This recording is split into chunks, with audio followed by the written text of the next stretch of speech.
on economic democracy. Thanks, Wallace Flink, for being on the show today. I'm grateful for the opportunity. You're listening to the Republic Broadcasting Network, because you can handle the truth.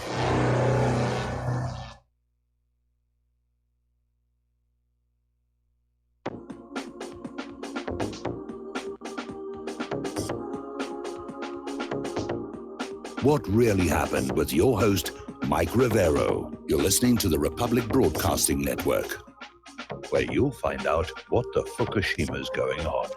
And aloha, America. Welcome to our show today. It is Friday, December 14th, 2018. Thank goodness it's Friday. Thank goodness it's Friday. Thank goodness it's Friday. And we have got a lot of stuff to talk about today. The phone lines are open, 800-313-9443. Mike is in our control room, ready to answer the phone, put you on the air with your comments, questions, and opinions. And, of course, the lovely Lady Claire will be joining us in hour number 3 of our program today. So let's just get right on into it. We are seeing a report out of FortRuss.com that Ukraine has begun shelling near Mariupol.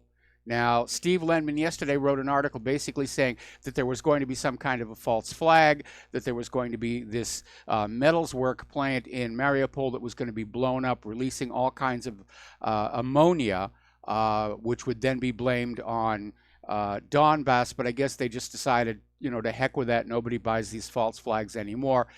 And they've just begun shelling, and apparently it's 120 millimeter, 82 millimeter mortar shells, AGS, RPGs, large caliber machine guns, and apparently 29 grenades were fired from automatic grenade launchers.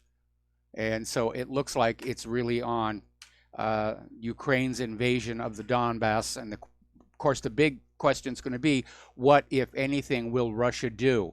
And Putin's in a very difficult position, because I'm sure there's a part of him that would like to say, well, I don't want this to escalate, so I'm just going to hang back. But he's dealing with his own hardliners and the fact that at some point Russia has to stand up and say no more. Whether that's going to happen now or not, we don't know.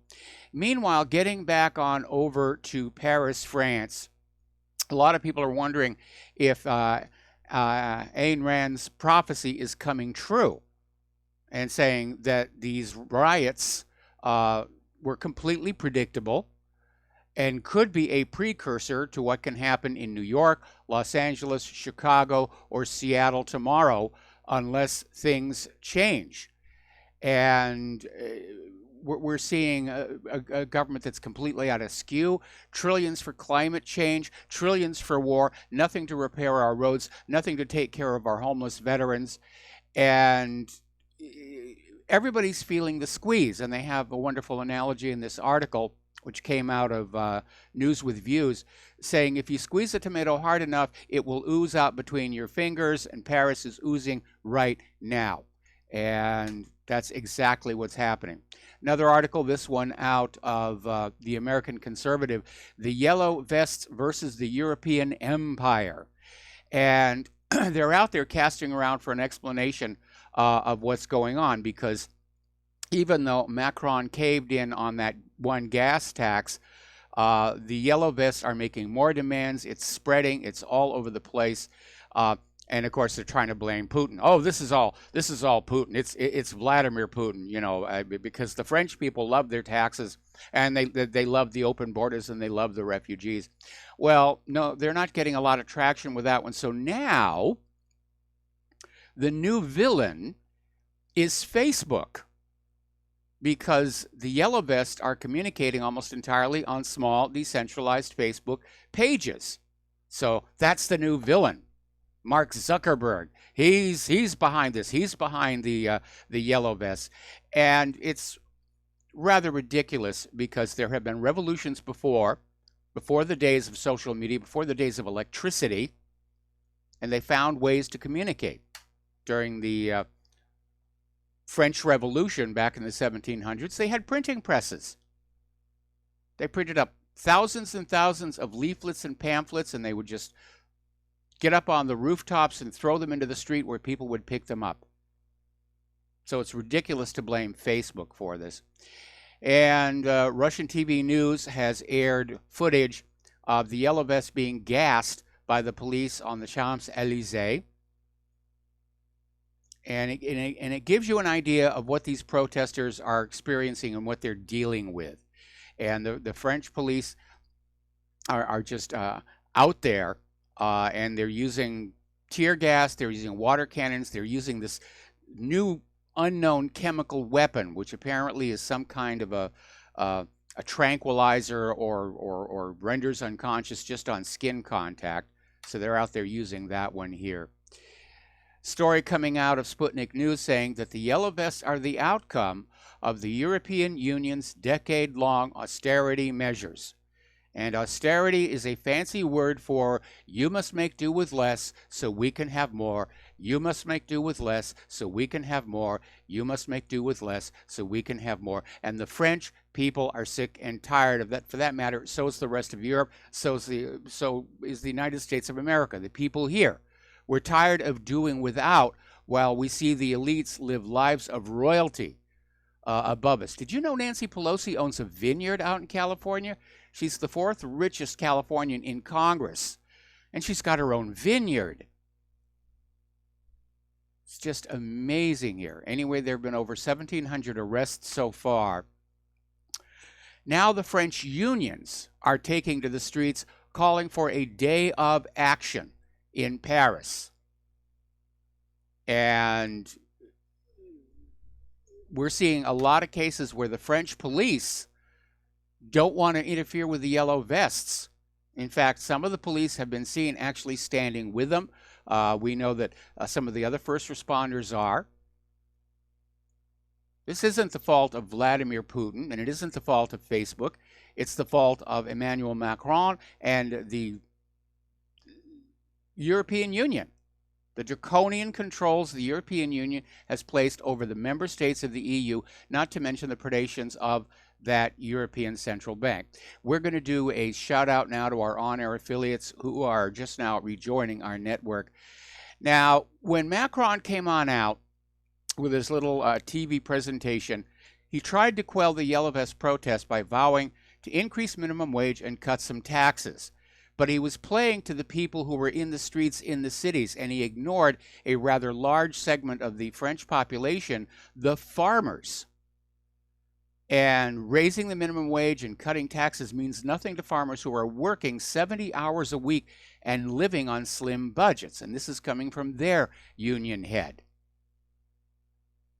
And that may explain that video the other day where some farmers brought in this manure spreading machine and they were flinging horse poo at the government buildings here.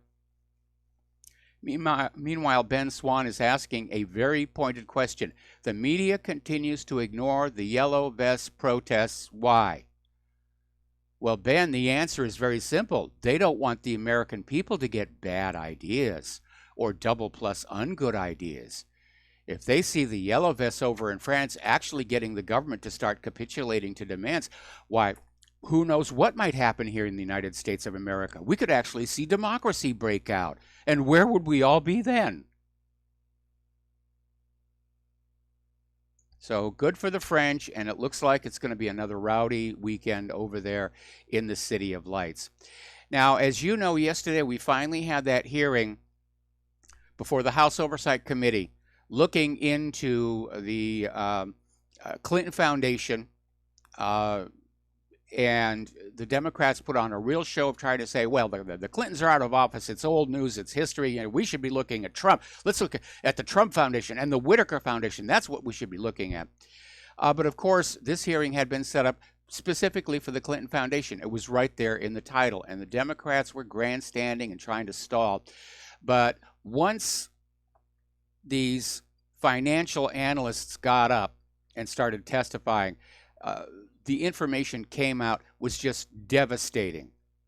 And they even got into Uranium One and basically talking about all the money that poured into the Clinton Foundation during the Uranium One deal. And they pointed out the fact that the foundation saw its revenues drop by more than half after Hillary Clinton lost that election. So clearly it indicates that the donors to the foundation were expecting access and special favors. And we know that there are, in fact, emails that reflect where, if somebody wants to see the Secretary of State, make sure they make a donation. That was just going on. Now, of course, the Clinton Foundation continues to deny all allegations of pay-to-play. What was really notable about yesterday's hearing is U.S. Attorney John Huber, U.S. Attorney for Utah. He was the prosecutor appointed by former Attorney General Jeff Sessions to investigate the Clinton Foundation. And because he was appointed by Sessions, we should have known from the beginning it was just going to be more of the same kind of cover-ups. He was supposed to be the main witness yesterday, and he did not show up. And Mark Meadows said the Justice Department would not allow Huber to appear. Now, the reason being given now is that the FBI has an open investigation into the Clinton Foundation. And it doesn't mean anything's going to be done. But that's a very common tactic of our corrupted federal government. When something is being looked at closely, they'll say, oh, we're doing an investigation. Everybody else has to basically stand down. That's what the Warren Commission was all about following the assassination of John F. Kennedy. They wanted to head off all the investigations in Texas, which is really where the jurisdiction for the crime lay. At that time in history, there was no federal law regarding the assassination of a president. So John F. Kennedy was murdered in Dallas, Texas, and Dallas, Texas had jurisdiction. And the White House literally snatched JFK's body and brought it back to Washington, D.C. Then they set up the Warren Commission specifically to head off all other investigations and collect all the data to themselves to keep it under control. And that's obviously what John Huber has been doing. Okay, so let's talk about the war zones. There is so much going on over there.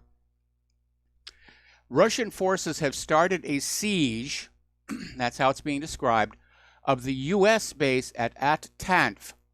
And Russians have established several military positions near the U.S.-controlled zone of Tanf. This is coming from pro-government media activists. And apparently a source reported that several air defense systems and other military equipment were deployed at the Russian positions. And more weapons, including heavy rocket launchers, are reportedly expected to arrive there in the next few days. Now, the Saudi London-based newspaper Asharq al-Awsat even claimed that Russia is going to deploy an S-300 system to the province of Deir ez-Zor. Of course, this may be propaganda coming from Saudi Arabia, which is trying to fuel the tensions between the Syrian, Iranian, Russian alliance and the U.S.-Israel-led bloc.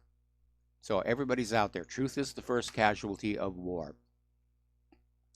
Now, here's something that's very alarming. Early this month, forces of the U.S.-led coalition employed its M142 high-mobility artillery rocket system to fire several rockets at positions of the Syrian Arab Army, that's the government's army, in the area of Al-Ghurab Mount. Now, the shelling caused no casualties, but of course it's increasing the tensions in the area. Russia has now come on out, basically slamming the continued illegal U.S. occupation of southwest Syria. And basically saying, and this is the Al-Tanf area, and Russia is concerned because the U.S. is effectively protecting some 6,000 armed militants Russia has designated as terrorists.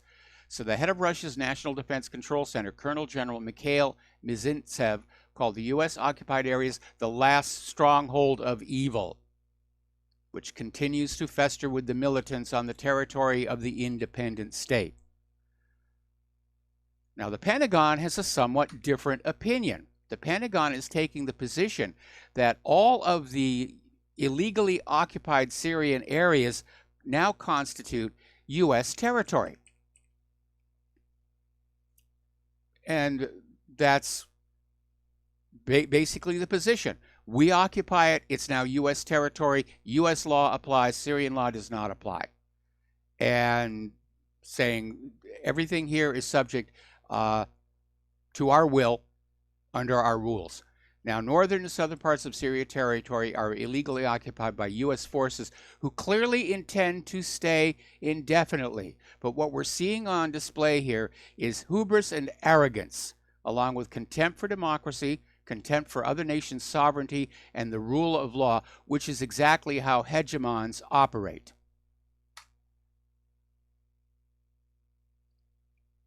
Okay. Syria is condemning illegal excavations by the U.S., France, and Turkey in northern Syria. This is all taking place in the U.S.-controlled areas. And they're starting to call this the archaeology wars, because these excavations are being carried out on ancient sites in Manbij, Afrin, Idlib, Hasaka, and Raqqa. And the Syrian Foreign Ministry says it has information. The illegal excavation work has been increased in the areas where the aforementioned forces have a presence and a clout over the local militia groups. And they're saying that these actions represent yet another war crime committed against the Syrian people and the Syrian heritage, saying that the looting of artifacts is part of a scheme to destroy the cultural heritage and historic identity of Syria. Now, we know under the New World Order globalists, destroying cultural heritage and your history is part of their agenda. But there's another player in the area, and that is, of course, Israel. And the reason is simply because there's virtually zero archaeological evidence to support the story of ancient Israel as told in the Torah or the Old Testament. It's just not there. The few artifacts that have been presented all turned out to be fake, like the temple staff pomegranate ornament, the Jehoash tablet, the James ossuary box. And Israel has been trying to use archaeology to justify its possession of that land. Meanwhile, if you walk into any other country in the Middle East, you can't take 3 steps without tripping over some artifact of their ancient past. And Israel would like all of that to go away, to level the playing field. During one of the previous wars with Egypt, there was even a discussion of Israel nuking the pyramids and just erasing them. Now, up in Ukraine, a former Ukrainian envoy to NATO, Major General Petro Garoshuk, is basically out there saying that Ukraine wants nuclear weapons. They have the ability to develop and produce their own nuclear weapons, and they can produce these intercontinental ballistic missiles. So Ukraine wants to become a nuclear power. Now, that puts the United States government in a very serious bind, because on the one hand, you have Iran, which isn't actually building nuclear weapons, but they are building missiles as a deterrent, and the U.S. is coming down hard on them. Same thing with Korea. Now, Ukraine wants to play the same game. How will the United States respond to this? Well, we all know what it's going to be. Well, Ukraine's nukes are good, and Iran's nukes are bad. So Ukraine is not going to have to worry about international sanctions for their nuclear arsenal. NATO has promised to provide secure communication equipment to Kiev before the end of the year. So they're really pouring in the equipment here, and what they're talking about, of course, is encrypted radios, frequency hopping radios, distributed antenna systems, so they can't be hunted down, and they're just pouring it on in there. Now, this next story is a little bit bizarre. The head of Ukraine's Orthodox Church publicly thanked the CIA's covert operations chief. I mean, you don't see this happening in public, but it did in Ukraine. We got to take a break for commercials, and we will be right back.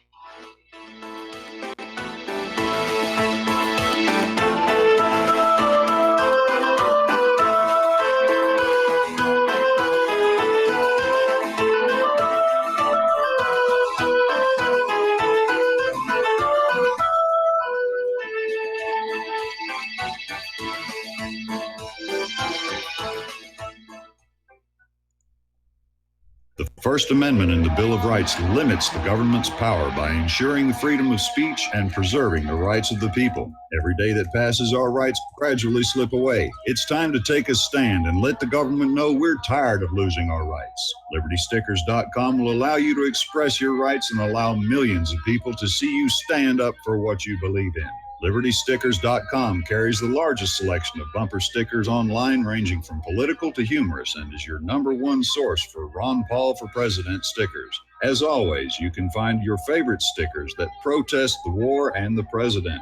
Don't see what you're looking for? Liberty Stickers will custom make stickers that will let you get your message across for all Americans to see. Go to LibertyStickers.com and see pre-made stickers that will get everyone talking. That's LibertyStickers.com or call 877-873-9626.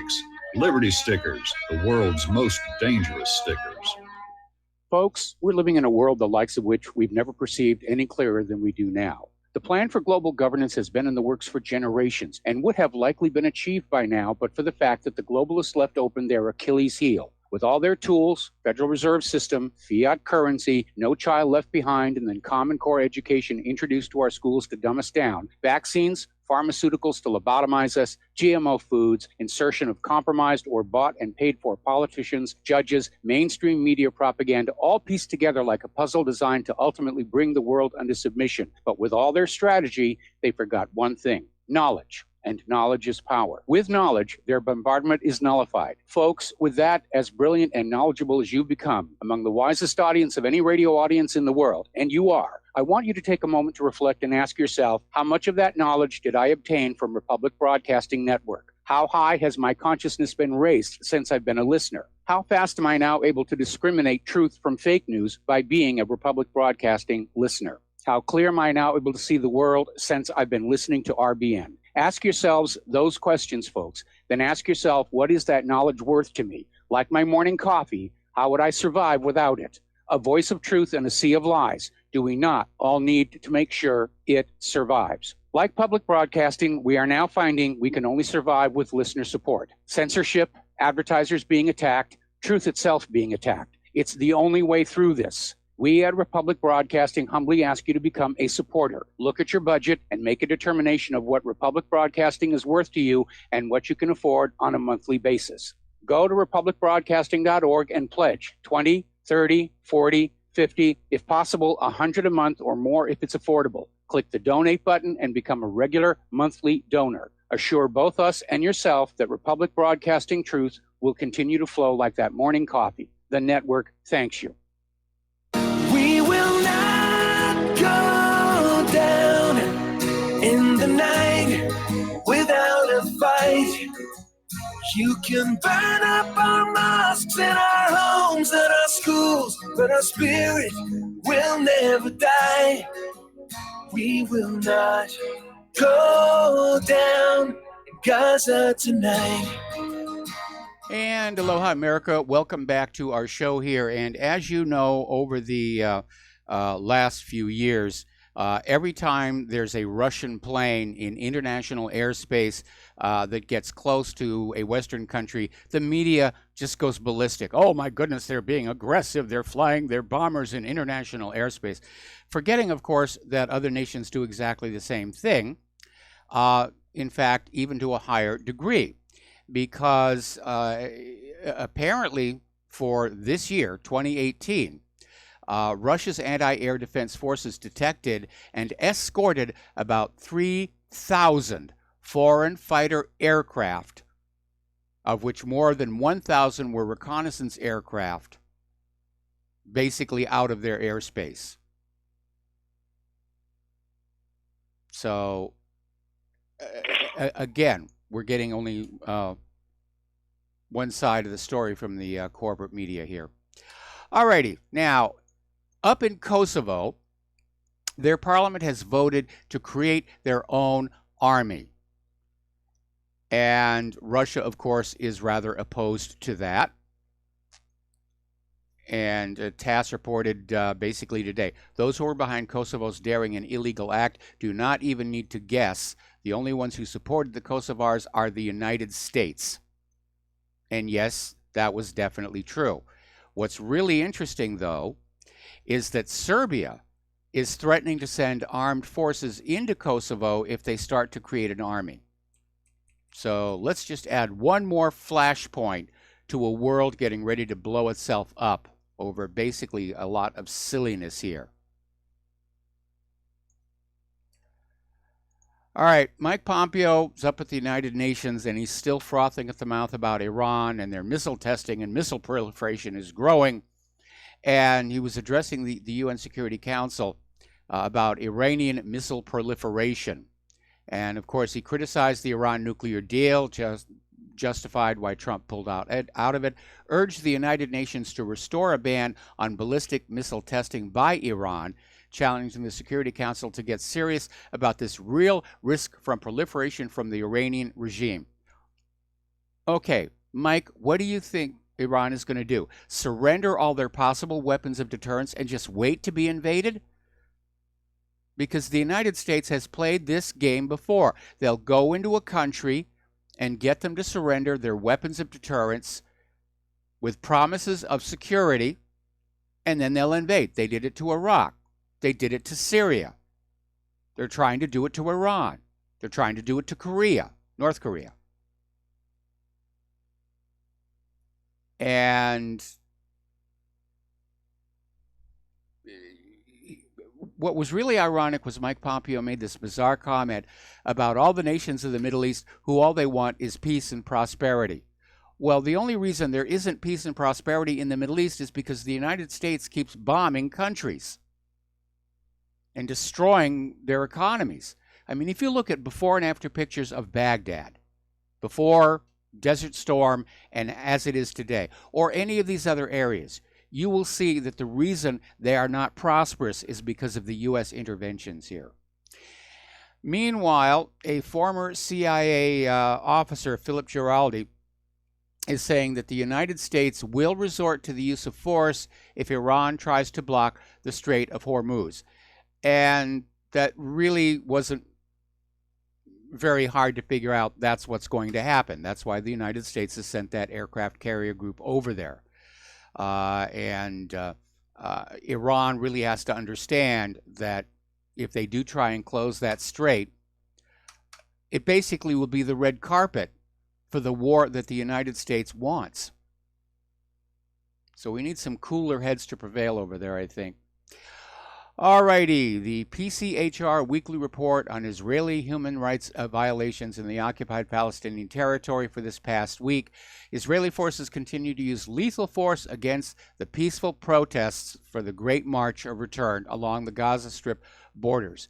This is now the 35th week along the eastern and northern borders of the Gaza Strip.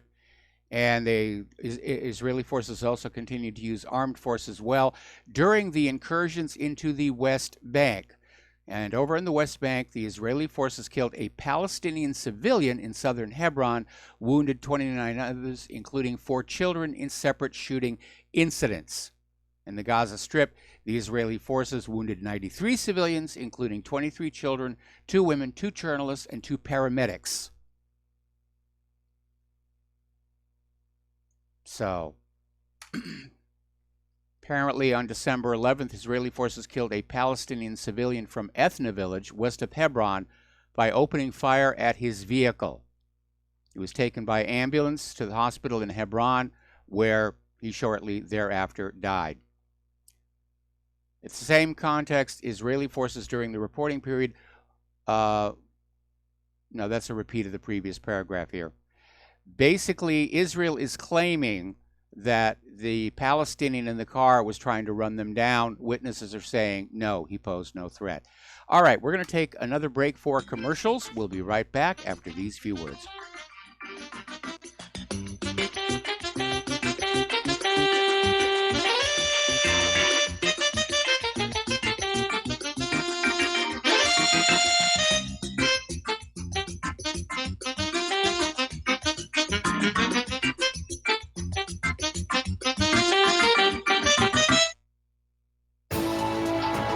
You are tuned in to the Republic Broadcasting Network.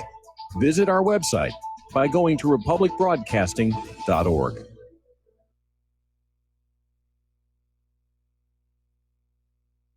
Ladies and gentlemen, J.R. Moore here. As most of you know, my regular listeners, I offer energy cleaners for sale at my website.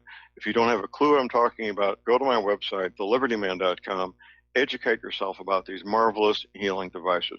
We focus on pain mitigation and getting a great night's sleep. Arthritis pain, joint pain, back pain, doesn't matter. Keep in mind, I offer from me to you personally a 30-day money-back guarantee. That's what I do. Energy cleaner is $285, shipping included to American zip codes. You can educate yourself all about the energy cleaner right there at my website, the patent application, the wonderful testimonials. Be sure and check out the factory-made fitted mattress pads to go with the energy cleaner.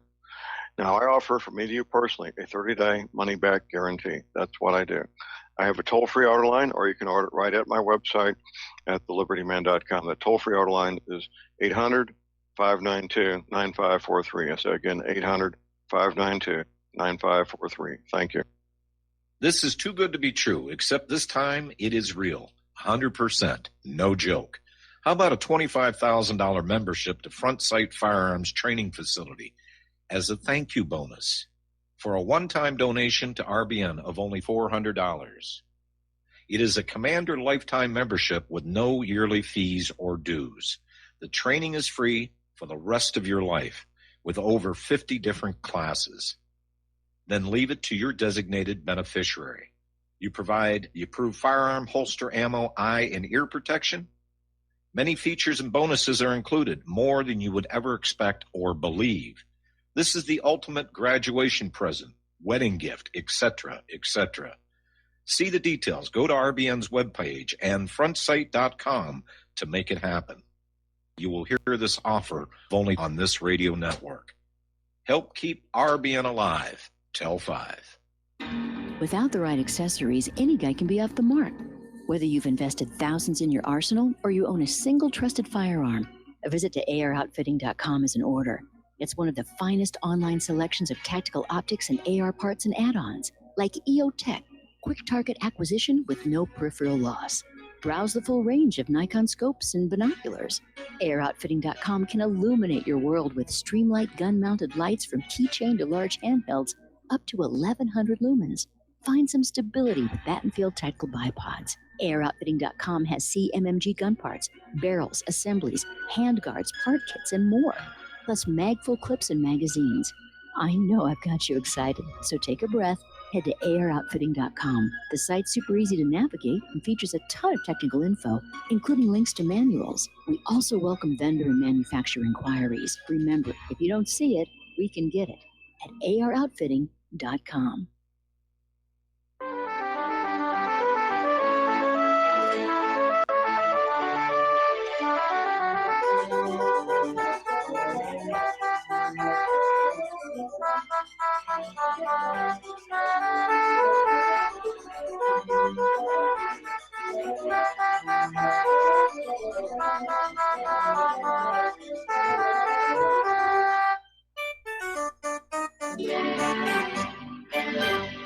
And aloha, America. Welcome back to our show here. And we're talking about events down in Israel and Palestine. And for some reason, yesterday, the Israeli occupation forces raided the headquarters of the Palestine Olympic Committee in the West Bank city of Al-Birah. And apparently the Israeli soldiers raided the headquarters in an attempt to retrieve the tapes of the surveillance cameras. And this is kind of this weird story where all of a sudden Israeli forces are running around confiscating surveillance camera footage. And apparently the soldiers forced the committee's employees into a single room, physically assaulted some of them. But apparently the Olympic Committee refused to hand the tapes over. That may be why they got physically assaulted. But what is going on out there in the streets that Israel does not want a record made of? Now, as you know, the United States government takes a huge amount of money away from you, and they send it over to Israel as military aid. And because of public concern over Israel's past belligerence, there are supposedly rules in place that the money sent by the United States to Israel is for defense only. But as it turns out, apparently, according to inside sources, the State Department is refusing to verify this. They're refusing to verify that the money being sent is used only for defense, and the concern is that weapons paid for by the United States have been used in the killings of at least 272 Palestinians since 2009. Israel's getting ready to authorize thousands of settler homes built illegally in the occupied West Bank, some of them decades ago. Now, illegally, legal, there's a fuzzy line here we need to clarify. Under international law, they are all illegal. Under Israeli law, some are declared illegal. They're authorized by the Israeli government. In some cases, settlers have just gone on in, grabbed a bunch of land away from the Palestinians, and built their own settlements, which are considered illegal under Israeli law. But of course, nothing is ever being done about it. What Israel is getting ready to do is retroactively declare all these settlements as legal and permitted. And this is coming from Prime Minister Benjamin Netanyahu. Remember the other day he was saying, as long as I'm Prime Minister, no settler will be uprooted. Well, this apparently is where he's walking the walk on that one. Yesterday, extremist settlers rampaged through the village of Ein Yobraud to the northwest of Ramallah in the West Bank and just started firing at homes. And apparently they were accompanied by the Israeli army from the nearby Ofra settlement, and they just raided the village and opened gunfire at Palestinians' homes.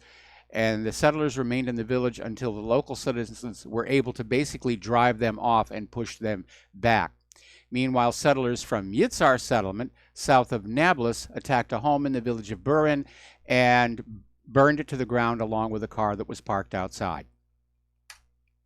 So, now, getting on back to this raid of Al-Birah, Israeli occupation forces shot and killed this 60-year-old Palestinian business owner, Hamdan al-Arda. Now, Al-Arda was driving in his car, and soldiers simply opened fire on the car, killing him. The Israeli army issued a statement that a terrorist attempted to use his car to run over IDF soldiers who were conducting operations. An IDF soldier was lightly wounded.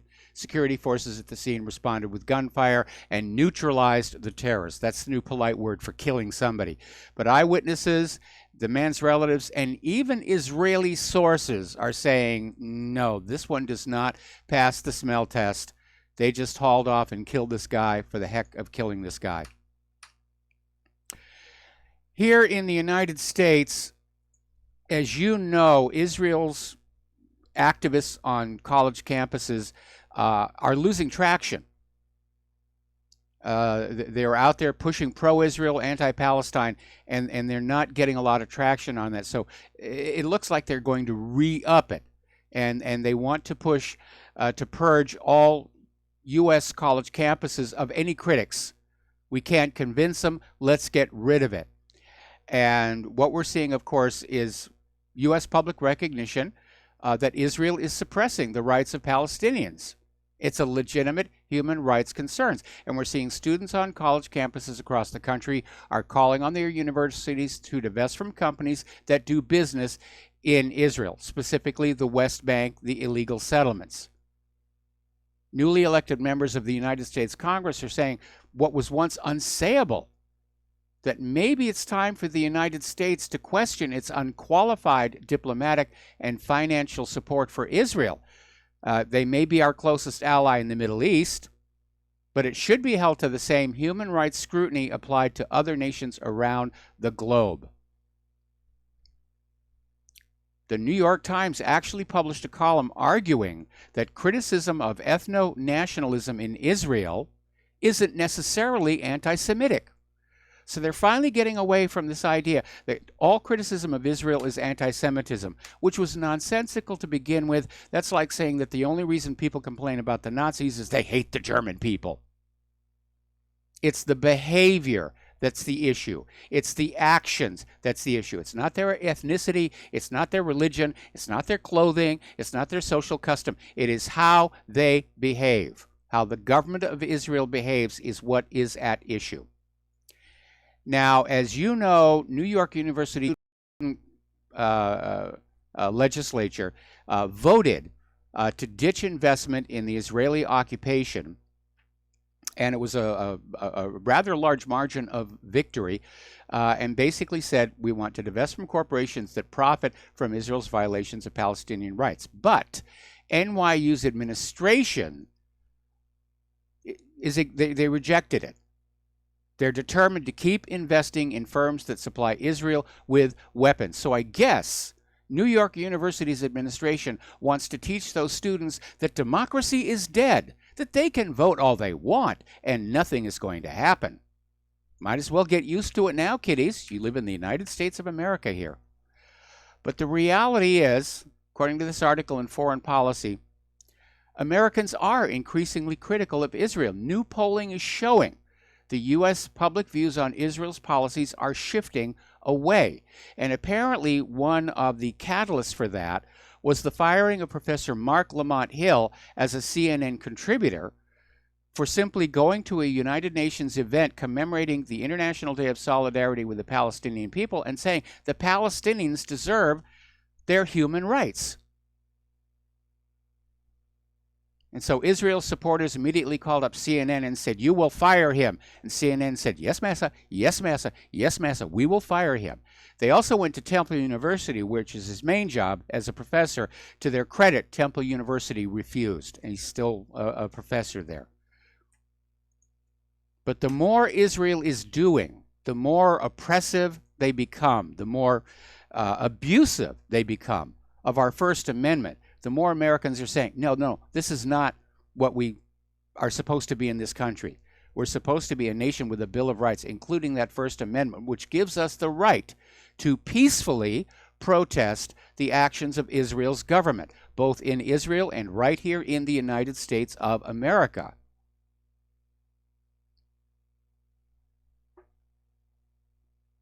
Now, apparently, there's an author, Ronan Bergman, and he wrote a book, Rise and Kill First, The Secret History of Israel's Targeted Assassinations. And apparently it's a very well-researched book exposing the details of Israel's global killing program. Israel even changed and extended their secrecy laws to try and prevent Bergman from gaining access to historical documents. But despite this, he got access to some 1,000 different sources that basically talk about how Israel just travels the world killing people they don't like, including possibly Yasser Arafat himself. This is why we're critical of Israel, not because of their religion, not because of their ethnicity, because of their behavior.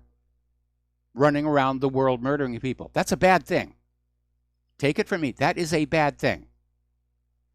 In fact, I think Moses came down off the mountain with a stone tablet that said right on top of it, thou shalt not kill. That's supposed to be sacred to the Jewish faith as well as the Christian faith, but not to the government of Israel here.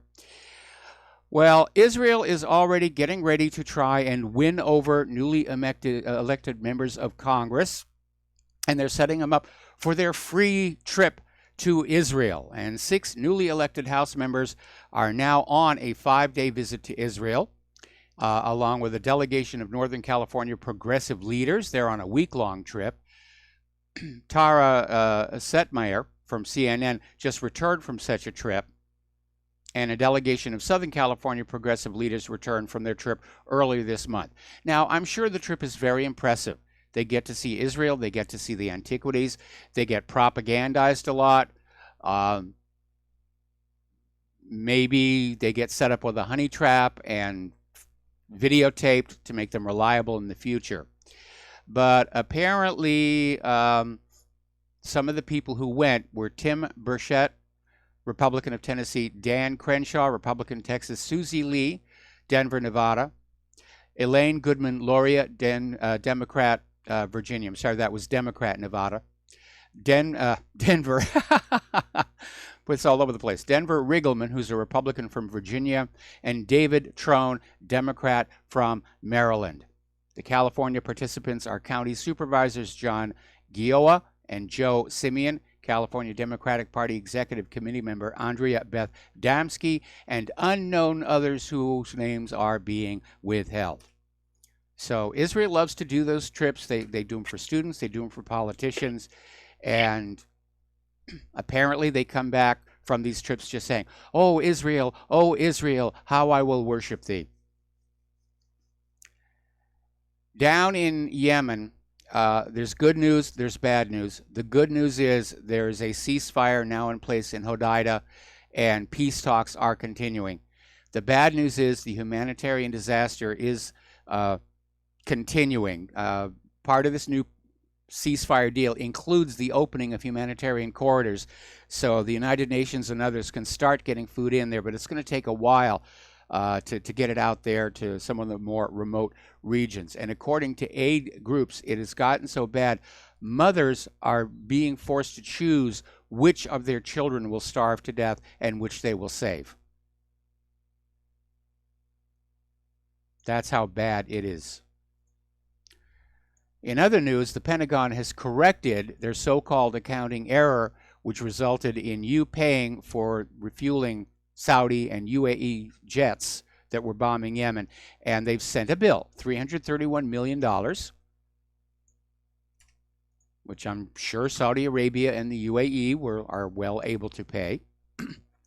Meanwhile, along with France and Belgium and Netherlands and Sweden and Canada and there are now yellow vests in Great Britain, by the way. That started all over there. But apparently down in Thailand, there have been major protests. They're not wearing yellow vests, but they're protesting against the political machine of former Prime Minister Thaksin Shinawatra, who was accused of widespread corruption, abuse of power. The present Prime Minister, Yingluck Shinawatra, is Thaksin's sister and is seen as a puppet of her brother. So there really hasn't been a change. What the Thai people want is a complete change of the government. So earlier this week, the police were sent down there, ordered to harass and block the protesters. And to everybody's surprise, the police lowered their arms, took off their helmets, and joined with the protesters. It may be signaling a potential shift in power down there as well. Push for a global government, create a global revolution. It looks like it's really, really happening. Now, tensions are beginning to escalate between China and Canada, and China apparently wants to make Canada pay for being the U.S. lackey and arresting the Huawei CFO at the request of the United States. And now they're playing tit for tat with these other two Canadians who have been detained ostensibly for violating China's NGO law and for being a threat to China's security. So that's getting tense as well here. There's a very disturbing situation going on in South Africa, and we've been seeing this all over different parts of the continent there, where there's a growing anti-white bias. But the leader of a South African political party, Andile, and I can't pronounce this, Mngxitama, he's president of the Black First, Land First political party, which is behind a lot of these appropriating farmlands and redistributing them, was speaking at a rally, and he came on out and said, let's just kill the white people. We will kill their children. We will kill their women. For each one person that is being killed by the taxi industry, we will kill 5 white people. I don't know why taxis got into there, but he made the comment. For every one black person, we will kill 5 white people.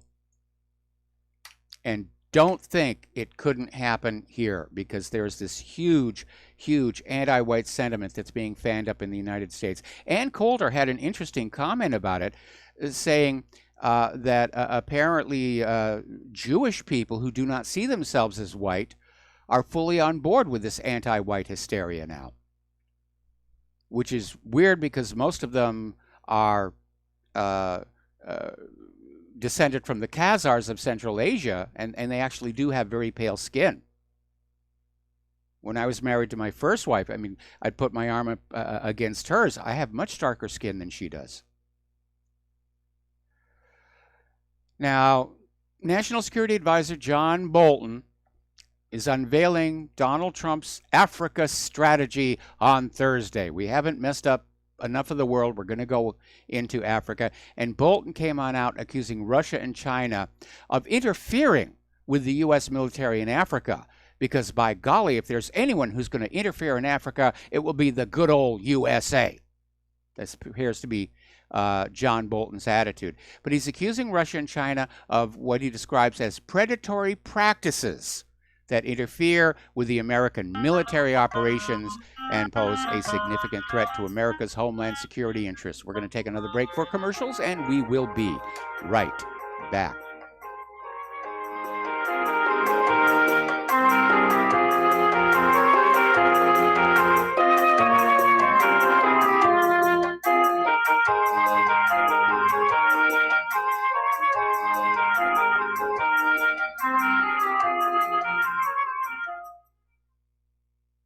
Do you worry a lot? If you're forgetful, nervous, moody, or overwhelmed, chances are you're not protecting yourself from the ravaging effects of stress and anxiety. No matter the cause, ongoing stress and elevated levels of the stress hormone cortisol can rob your memory, your health, your quality of life, and your future. Now you can combat the effects of stress and anxiety while improving your memory and recall at the same time with the dietary supplement Calm and Clever. Studies show that the ingredients in Calm and Clever reduce cortisol by as much as 30% in as little as 1 to 2 weeks and increase your ability to recall facts, names, and numbers in 4 to 12 weeks. Calm and Clever was created by scientist Kurt Hendricks, a principal investigator in 2 NIH-funded studies on Alzheimer's disease. Try Calm and Clever for 2 months. You'll feel the difference. Call 1-800-758-8746 or go to calmandclever.com.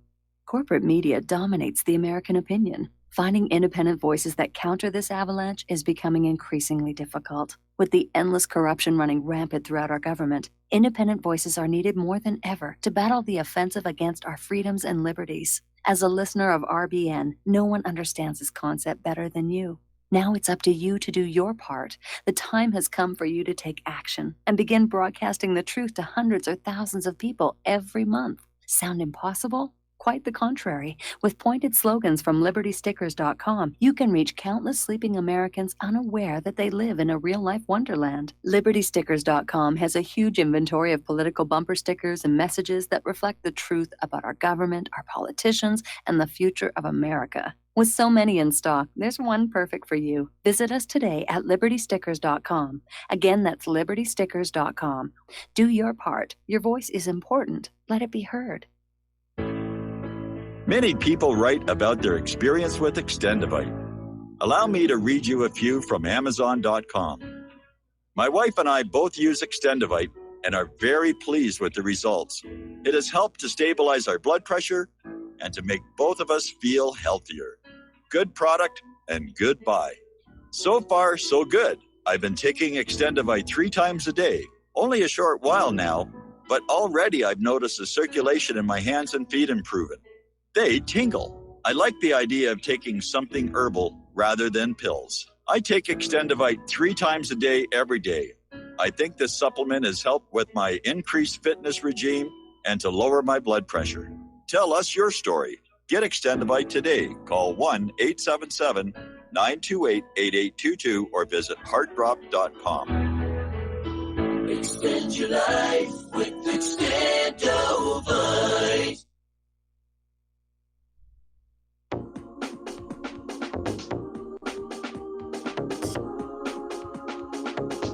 What really happened with your host, Mike Rivero.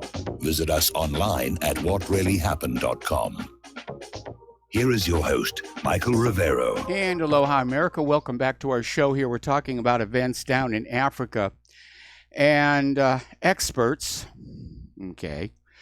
specifically Judge Devermont, the director of the Africa program at the Center for Strategic and International Studies, saying China is using its economic clout in Africa to promote a new international order and encourage countries to adopt its communist ideology. See, they're waving the word communist at you. What's really going on is that China is making deals while the U.S. makes war. Same thing with Russia. They're putting through deals, energy deals, the Silk Road, harbors, all kinds of stuff. And it basically shows us that the world wants to do business. They don't want to do battle anymore. But they're out there trying to demonize Russia and China because they're getting in the way of our conquering the world. Down in the Congo, they've had a fire in the capital just 10 days before the presidential election, which destroyed 7,000 voting machines. Now, this was Congo's first use of voting machines. It's a rarity in Africa, and it caused concerns among the opposition about possible manipulation in favor of President Joseph Kabila's preferred successor. Now, Kabila is stepping aside, but apparently the fire broke out at a warehouse in Kinshasa, and they're saying the fire was criminal in nature. So apparently somebody was concerned that those 7,000 voting machines were rigged, and now they're going to have the election back on paper ballots here. Down in Venezuela, I think Maduro is starting to show signs of the stress he's under. Apparently, he's instructed the armed forces to maintain the highest level of combat readiness to defeat imperialist conspiracies. Now, that's not entirely unreasonable because it was only a month ago that you had officials within the U.S. government saying, the economic war isn't really working out. It's time for a direct military intervention to save those poor Venezuelan people from the evil, cruel dictator that has destroyed their lives, forgetting that Venezuela is in the mess that it's in because of decades of economic war by the United States. So Maduro is saying that he thinks there may be an assassination attempt made against him. And don't forget, there was that failed attempt with that drone a while back.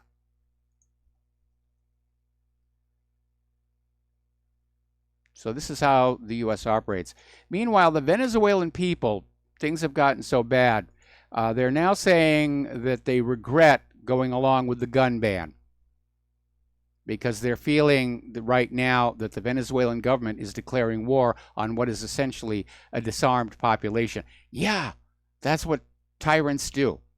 They disarm the population, they remove the arms, and then they go on in, whether it's to a civil population or an entire country. Surrender your weapons, we promise everything's going to be okay.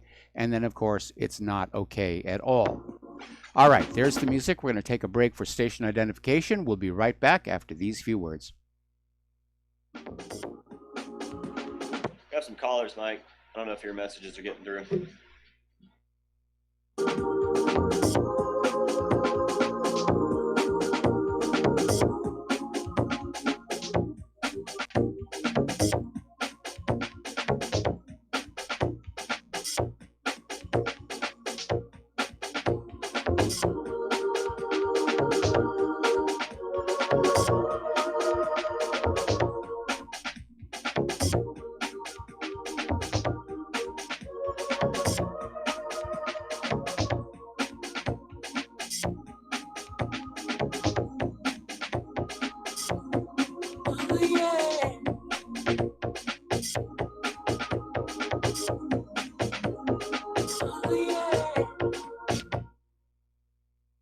This is too good to be true, except this time it is real. 100%. No joke. How about a $25,000 membership to Front Sight Firearms Training Facility as a thank you bonus for a one-time donation to RBN of only $400? It is a Commander lifetime membership with no yearly fees or dues. The training is free for the rest of your life with over 50 different classes. Then leave it to your designated beneficiary. You provide the approved firearm, holster, ammo, eye, and ear protection. Many features and bonuses are included, more than you would ever expect or believe. This is the ultimate graduation present, wedding gift, etc., etc. See the details. Go to RBN's webpage and frontsight.com to make it happen. You will hear this offer only on this radio network. Help keep RBN alive. Tell 5. You're listening to Republic Broadcasting Network. Because you can handle the truth.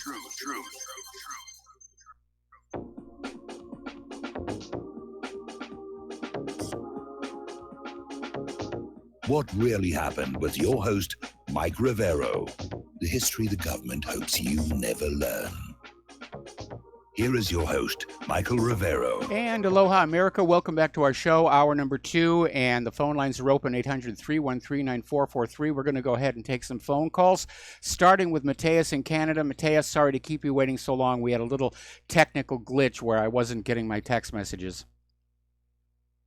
Oh, that's okay. I thought I was being punished for complaining about callers. No. It was a purely technical issue. Don't take it personal. I know. You're a nice guy. You'd never do that. I'm just joking. Okay, so I live in Canada, and I was searching for Yellow Vest protests in Canada, and I couldn't find anything. And then I switched my IP address over to Japan, and I found all sorts of information about Vancouver, Canada, and other places in Canada protests. So clearly, both with the Google search and with the YouTube search, there's censorship going on, that you have to look outside of your country, outside of your own country, to get news about the inside of your country. Yes, that's really the way it's become. That's one thing. Yeah.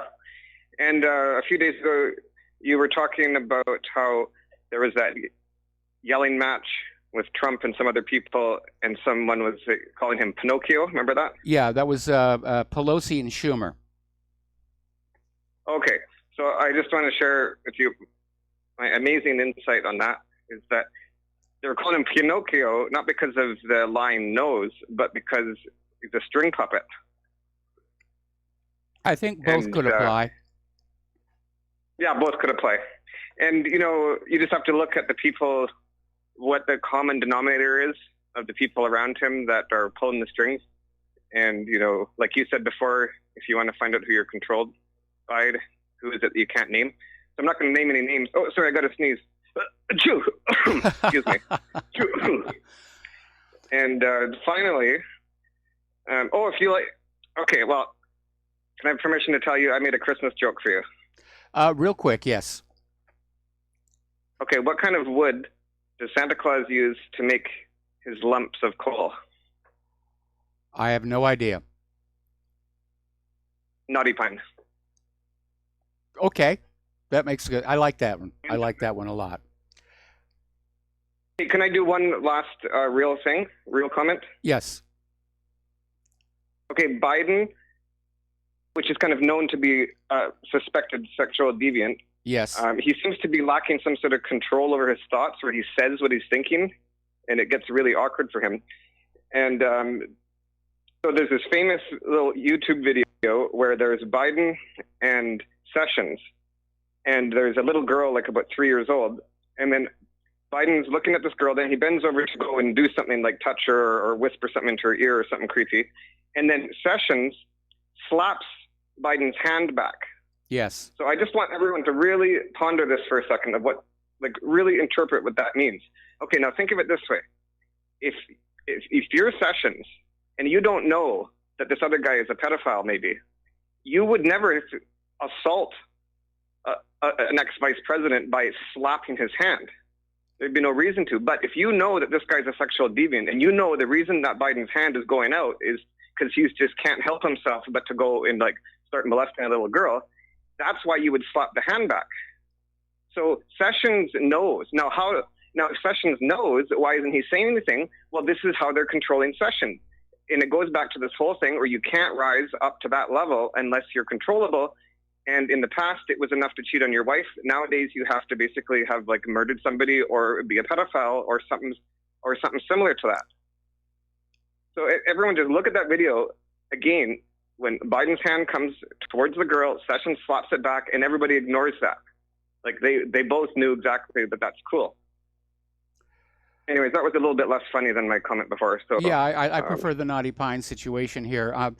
Part of the problem is we are dealing with people who are sociopathic. That's why they seek power, and when they get that power and influence, they sort of give free rein to their impulses, their impulse control, is very poor, except if there's a TV camera in front of them, then they're on their best behavior. Anyway, Mateus, we're going to let you go and switch over to Dustin in New Jersey. Aloha, Dustin. Welcome to the show. What's on your mind? You know, Mike, Schumer gave Trump 10 Pinocchios because of the Washington Post article. And then Trump goes, oh, Washington Post. And he's like a smirk. Because, you know, Jeff Bezos owns Washington Post, right? And, yep. Well, we all know what the Washington Post is, you know, and New York Times. But, like, Mike, I think Putin's going to have to do something. There's a 90% chance when it comes down to it that he's going to, because that east part is Russian, you know, and it's just, he's not going to abandon them. That's why that train load of, you know, the mobile artillery, the 203 millimeters, were headed somewhere. You know, those have a maximum of 50-mile range. I imagine too, so. that, you know, Putin is obviously going to fortify the border between Russia and Ukraine, so that whatever happens over there in Ukraine doesn't spill over the border into Russia. I mean, you know, once they get going, they might want to keep on going. So he has to fortify that border. Yeah, because I just like you said, he's going to be under a lot of pressure too. You know, and you know, like I said, the chess pieces are getting fewer and fewer on that board.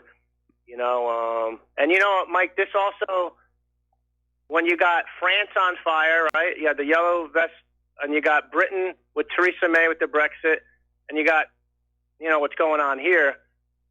And to pull a Ukraine thing now and look at what Russia's doing, Russian aggression, you know, that'll be the headlines. Yes. You know, like, you know that, right? That's how it works. But, yeah, I just don't, I mean,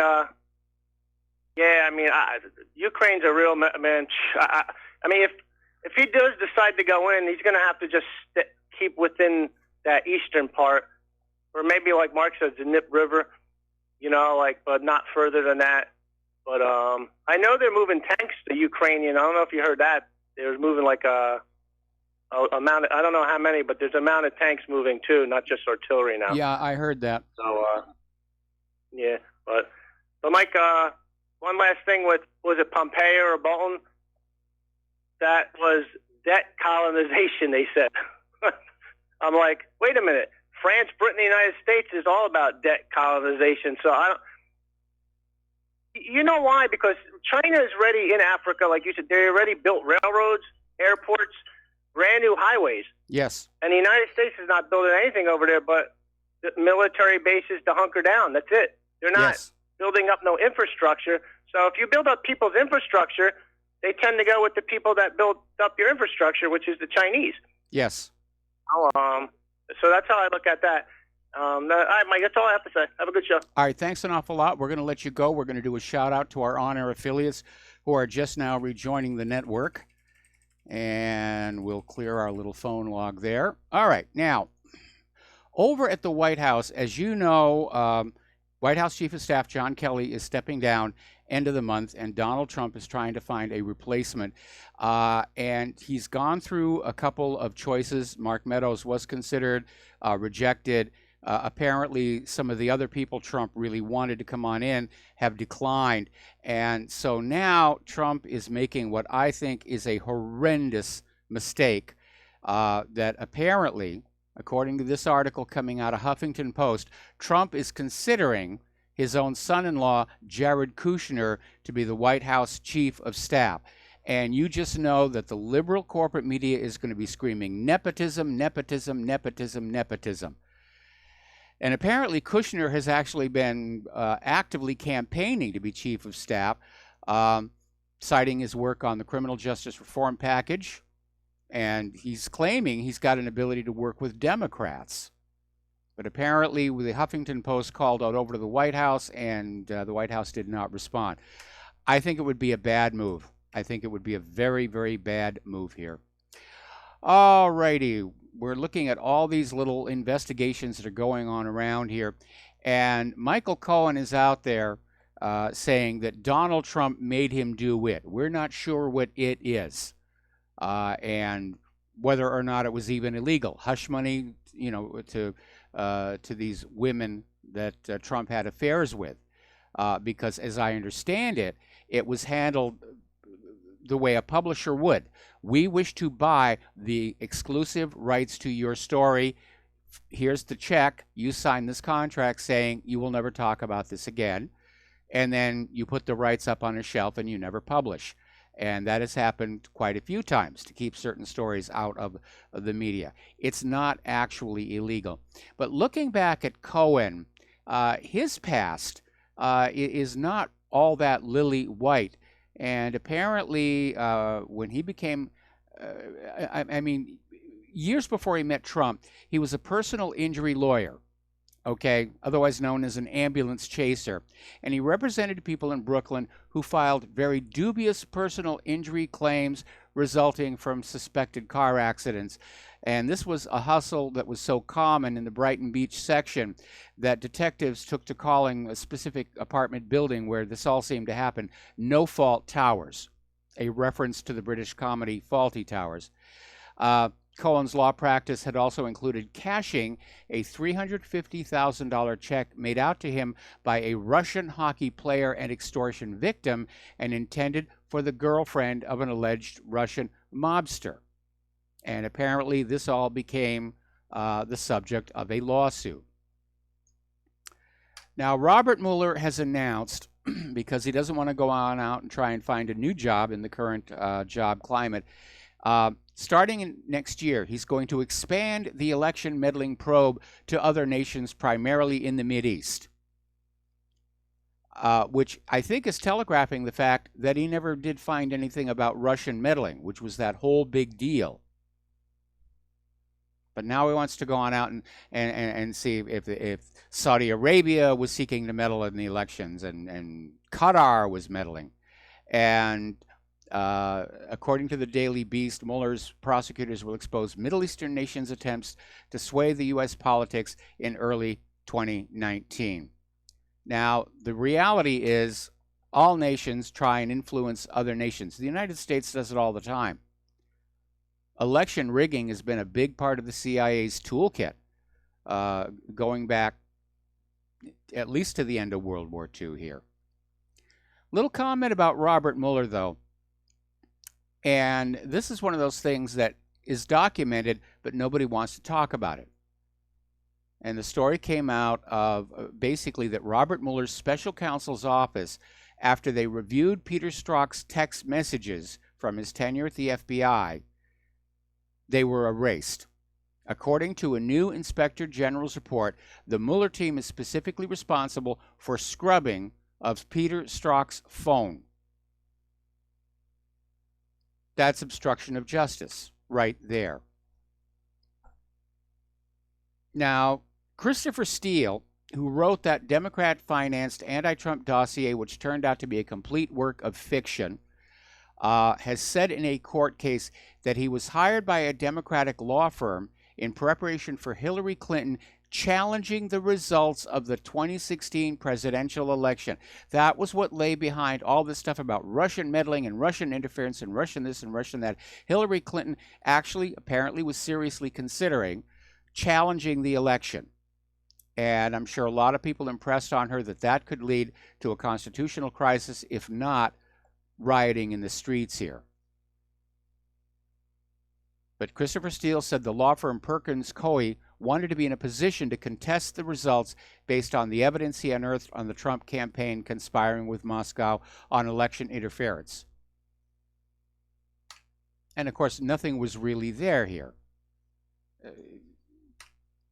If they'd actually moved forward to contest, somewhere along the way, somebody would have said, "Where's your actual evidence?" And that would have been difficult. All right, federal investigators are also probing U.S. President Donald Trump's inaugural committee to find out if money donated to it or spent by it was used for corrupt purposes. This is coming out of the Wall Street Journal. They reported it yesterday. The Committee for Funding the Celebration Expenses associated with Trump's inauguration to the presidency in January of 2017 raised a record amount of money, $107 million, more than twice what Barack Obama raised in 2008, which was itself also a record. And that money raised from donations was spent paying for reservations, caterers, entertainment, host of other expenses. So they're digging into that. What's really interesting is over at the White House, they're saying they're not aware that there's any investigation going on here.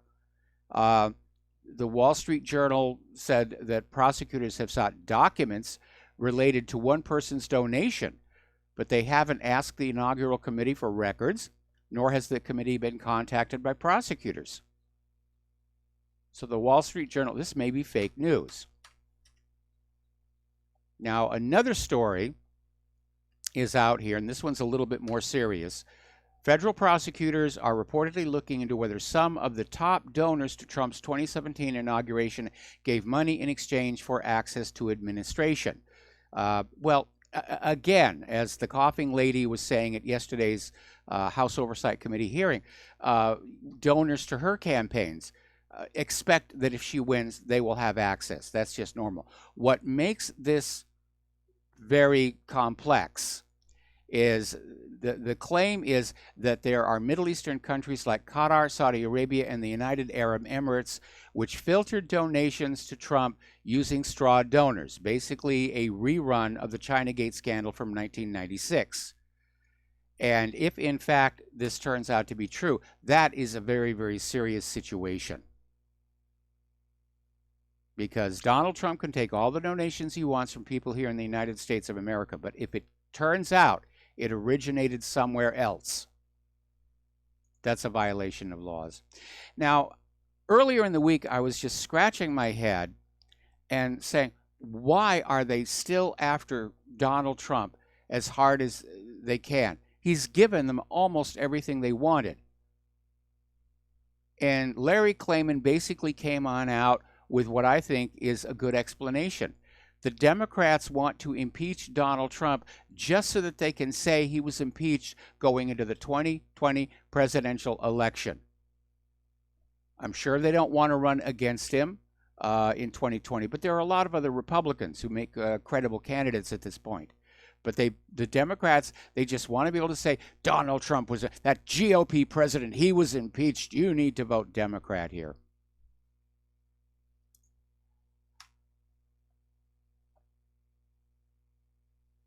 Now, over at Judicial Watch, Hillary Clinton has now filed her new answers under oath about the email system. And to nobody's surprise, she basically reiterated her earlier statements that the use of her private email server was purely for convenience. And one of the other questions was to detail how it was all set up. And she basically came up and said, well, I don't know. And she's saying that she was aware that the president had set up an email system, and she didn't know who set that up or what equipment it used or how it was created. Now, she's trying to blur the line between the government email server and the one that she had in her home. It was originally in her home, and then it was moved to a server farm. So she's still dodging, and of course, nobody expected her to tell the truth and say, oh, yes, you got me. So, U.S. District Court Judge Royce Lamberth has called the Clinton email issue one of the gravest modern offenses to government transparency. It is that. And he is ordering additional discovery. But if I am right, and there was espionage going on, that is a scandal of a magnitude that could bring down the entire government. And we're going to see the entire government just stonewall it like they're stonewalling on the Clinton Foundation.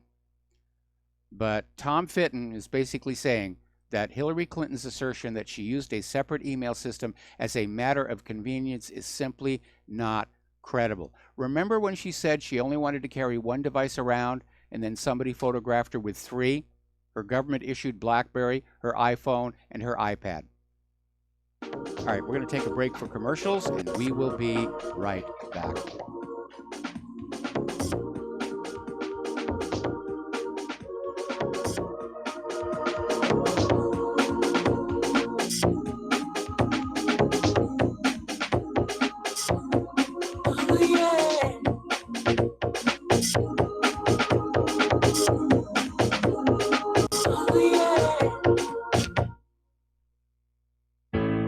Extendivite, made from garlic, cayenne, bilberry, hawthorn, ginkgo biloba, valerian, and milk thistle, feeds our body with the nutrients we need to keep healthy.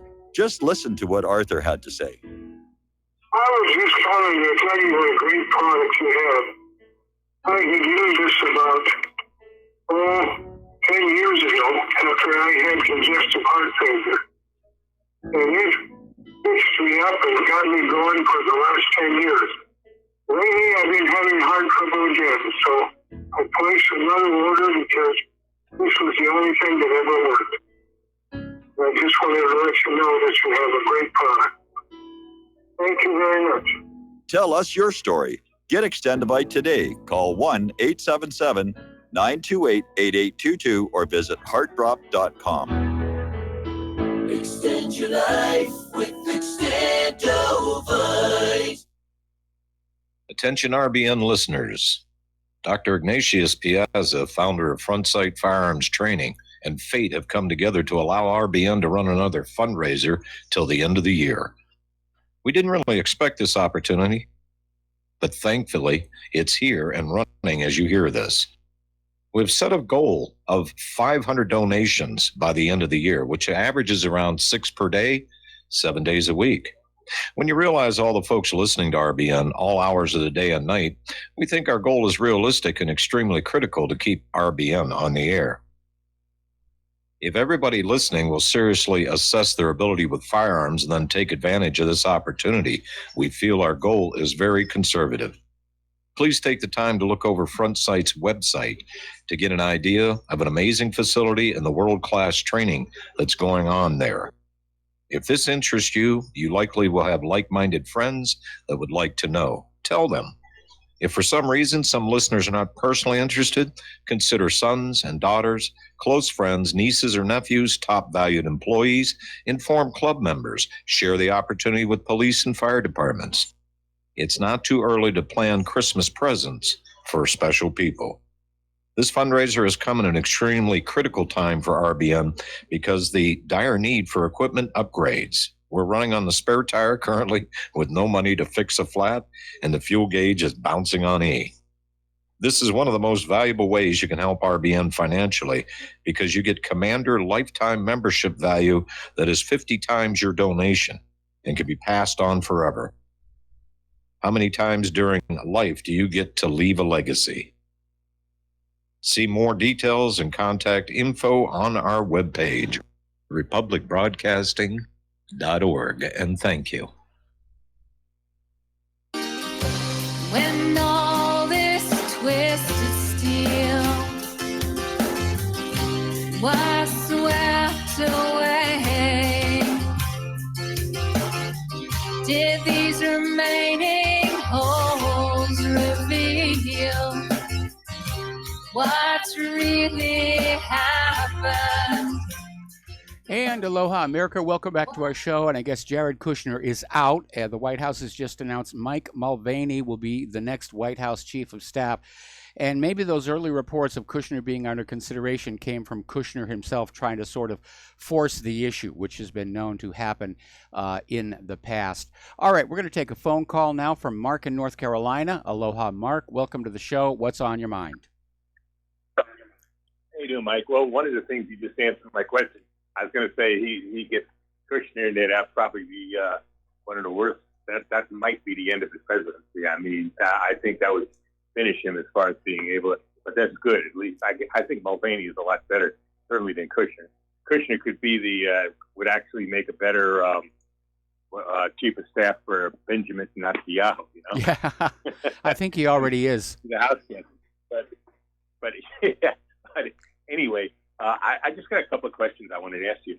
One is about, first of all, I don't know if you know, as far as Russia and the we were talking about the DPR, the Donetsk People's Republic. If they try to twice, the DPR has defeated the Ukrainian army and probably could have gone into Kiev had Putin not put a restraining arm on them. And I think the same thing would happen again. The question is, would the U.S. get involved? I don't think we would. I don't think we're that crazy yet. I don't think the people there are that nuts. But you never know. The other thing is about China. I just want to ask you, I'm hearing all this stuff, and a lot of the stuff is I'm hearing from is some InfoWars about China, and not only InfoWars. I'm hearing from other sources too that China is got like 1 million Uyghurs, whatever they call them, the Chinese Muslims in not concentration camps, re-education camps. The other thing is about that they're taking this Buddhist sect and taking their organs from them and selling them to the very healthy people. Right now, hang on. Right And now, given the very obvious and heavy-handed demonization of both Russia and China, I wouldn't give much credence to either of those unless there was some kind of hard factual evidence or corroboration. But we're seeing the media just come on out and say, "Oh, China's harvesting organs," and it's.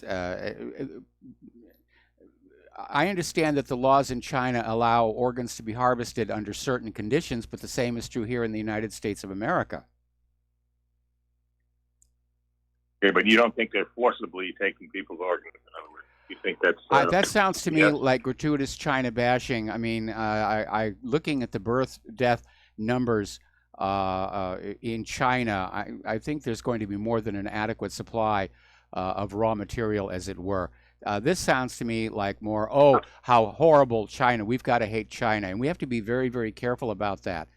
Well, that's why I asked you, because you know a little bit more, I think, about that than I do. I'm not that much up on. I am on Russia. I've done a lot of research and stuff in Russia, but I'm not so sure about China because they do call themselves still a communist state, and they also they've got Google and Apple helping them spy on evidently spying very badly in their own people, setting up that thing where if they don't have a certain social credit score, they can't use a train, they can't use a that social credit score thing doesn't sound very good. But I want to get on back to this thing where they're flinging the label communist now. Here's the problem. I mean, communism is just another name for socialism. And look how many of the member states of the European Union are socialist. And we have people in this country screaming for socialism. So why is it okay for us and proof that China is evil? But communism is an extreme form of socialism. It's actually, it's a dictatorship form of socialism. And that's another question I got about Venezuela. Do you think, how do you think it's the U.S.'s fault in Venezuela that they're doing so badly? I mean, you don't think it's just their socialist system that they brought in that they've messed up, or do you think the U.S. is meddling somehow? Oh, the U.S. has been meddling in there for decades. I mean, don't forget they were behind the coup d'état against Hugo Chavez.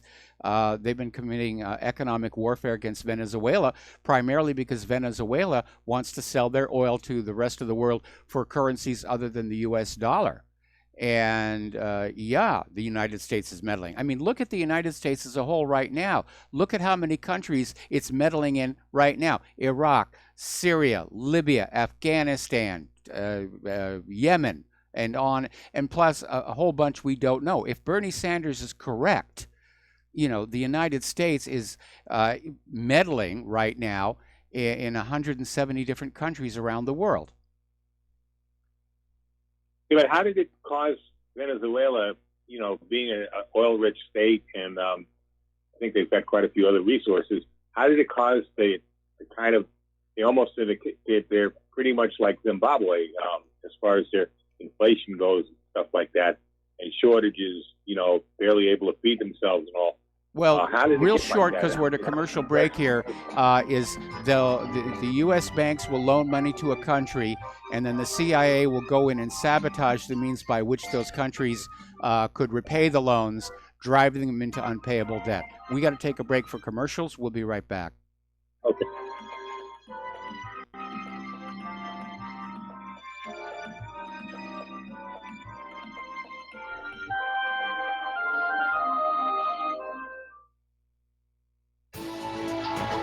You are tuned in to the Republic Broadcasting Network. Visit our website by going to republicbroadcasting.org.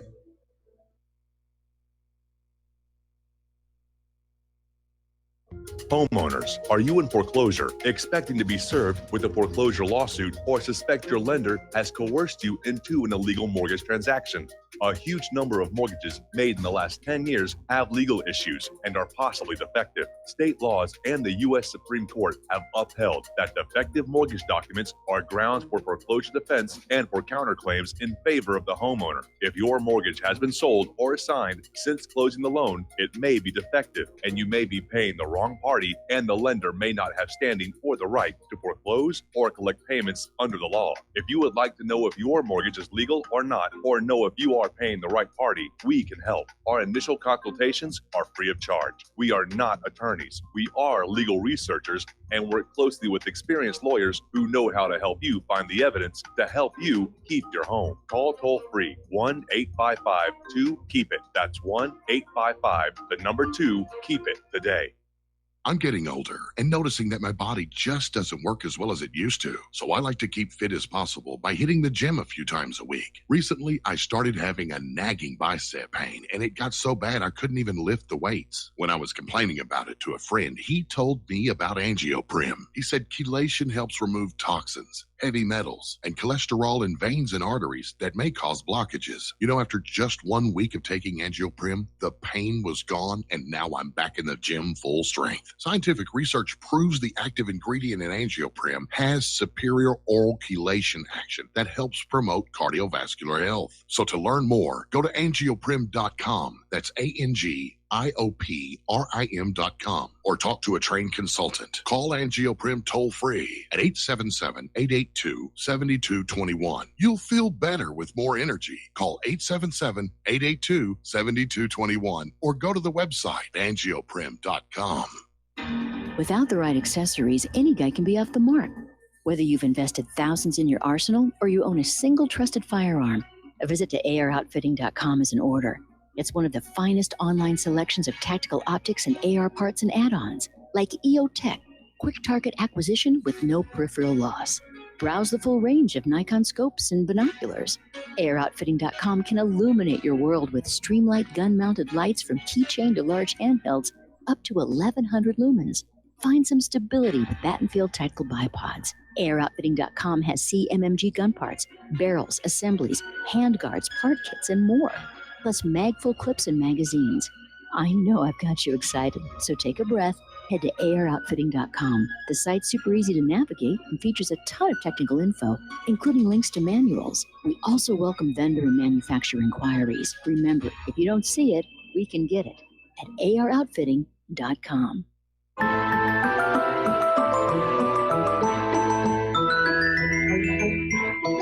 Welcome to What Really Happened Radio. Visit us online at whatreallyhappened.com. And now, set your eyes on the future and let's consider what really happened. And aloha, America. Welcome back to our show here. And we've got a caller waiting on the line, Jim in upstate New York. Aloha. Welcome to the show. What's on your mind? Yes, sir. Thank you. I appreciate being on your show there. I love your content, by the way. But my comment is more with the Yellow Vest movement. And what it is, I have friends in Paris that are talking about it. You know, there is, certain factions like young kids, going around breaking windows and stuff like that. But the bigger point here is that it's organic. It's not like an artificial construct. Like I have friends in Egypt also, that went through the Green Revolution. That was all contrived. Yes. And so the sentiments I'm getting, from the people I know over there, as well as I have friends in Belgium and Netherlands, which is spreading up. It's spreading to Belgium, Netherlands, and I think there's hints of it in Germany as well. Yes. And also, what's happening in Italy. So, I think there's a big distinguishing factor here. It's organic. It's not some kind of like George Soros funded garbage, So I just wanted to chime in, and I think it's a great story that that is obviously not being covered in the United States. No, it isn't. Might give the slaves uppity ideas. Yeah, here you go. So I just want to thank you for covering the story, and I know you let off this evening with it.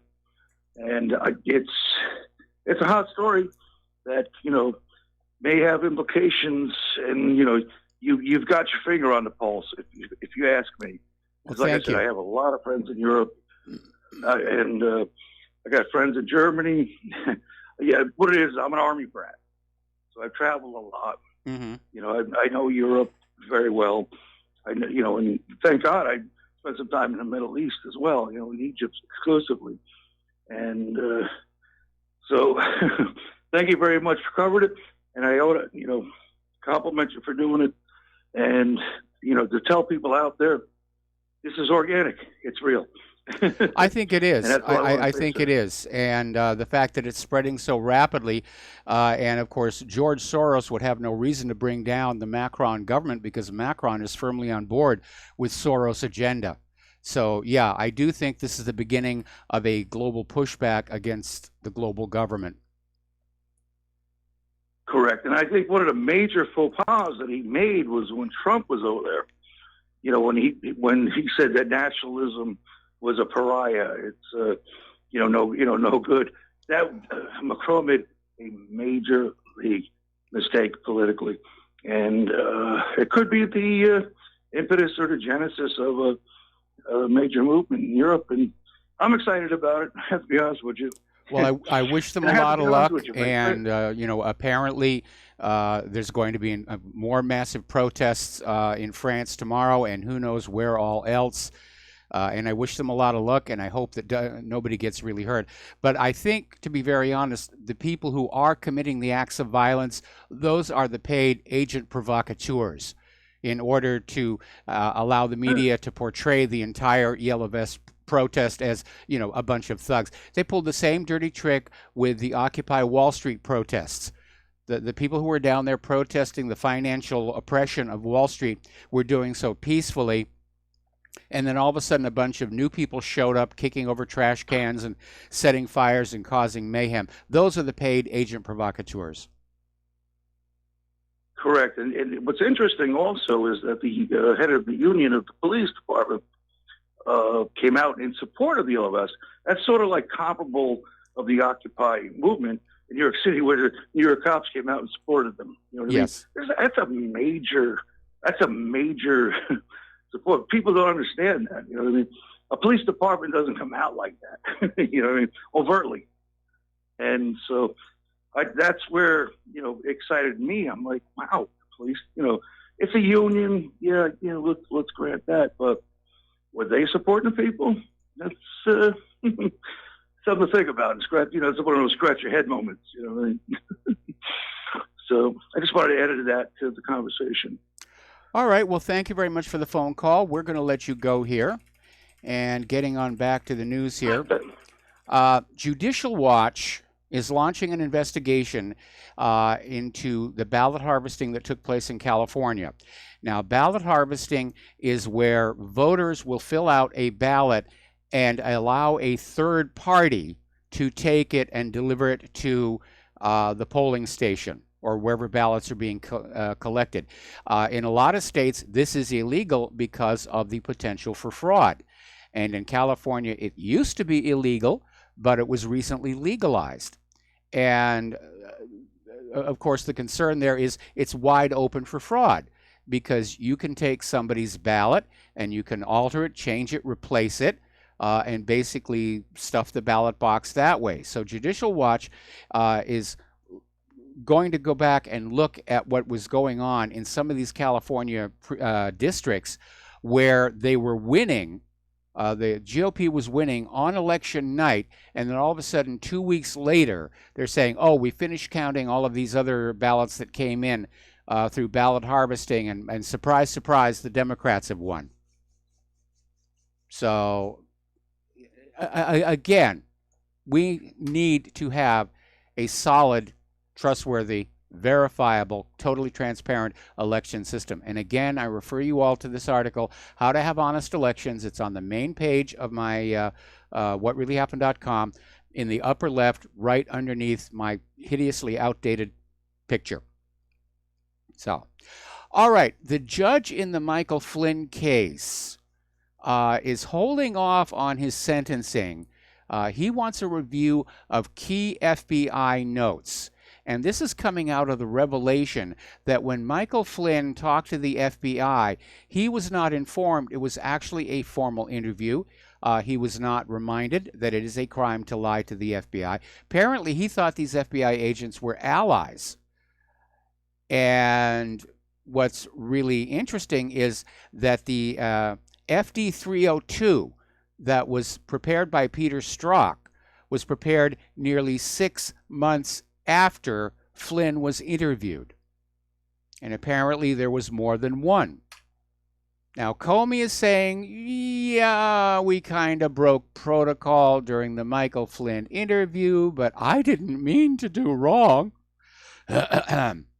And he admits that he sent these two agents to interview Michael Flynn at the White House.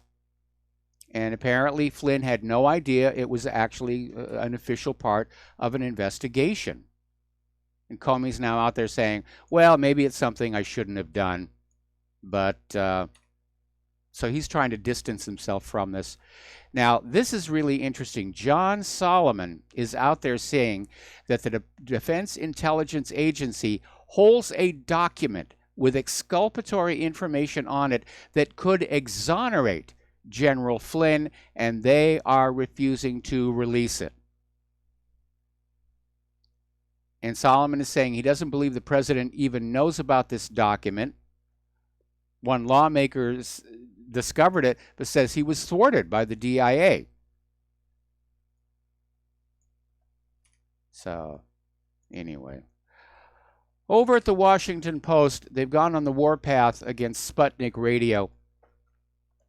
And quoting a group of so-called Russian experts who are from the intelligence and national security community, are accusing Sputnik Radio's loud and clear program of being part of a Russian conspiracy to sow distrust of the American criminal justice system. Well, how are they doing that? Well, they're reporting on injustices inside the United States. Those sneaky Russians, they're telling the truth. How can we compete with that? That's really what's going on here. The foreign media, including Russia Today and Sputnik and everything else, they're telling the truth about what's going on in this country. And they're drowning out the lies. And so now the latest propaganda is, how dare they? How dare they use the truth against us?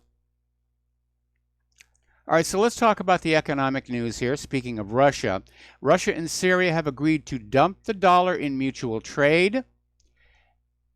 And they are going to create some joint energy projects in Syria. Again, the U.S. wants to make war. Russia wants to make deals. Now, as you know, the stock market did not have its traditional Friday happy ending, despite all the massaging it could get from the plunge protection team. And the Dow ended up just shy of 500 down. That's a big hit. At one point in the day, it was below 500. But basically, collapsing dollar liquidity is sending this dire signal for stocks. The Federal Reserve is trying to pull back on some of this QE. They want to do quantitative tightening to get some of this surplus cash out of the circulation because it's creating inflationary pressures. But they're kind of caught between a rock and a hard place. The more they pull back on the money supply, the worse the stock market's going to do.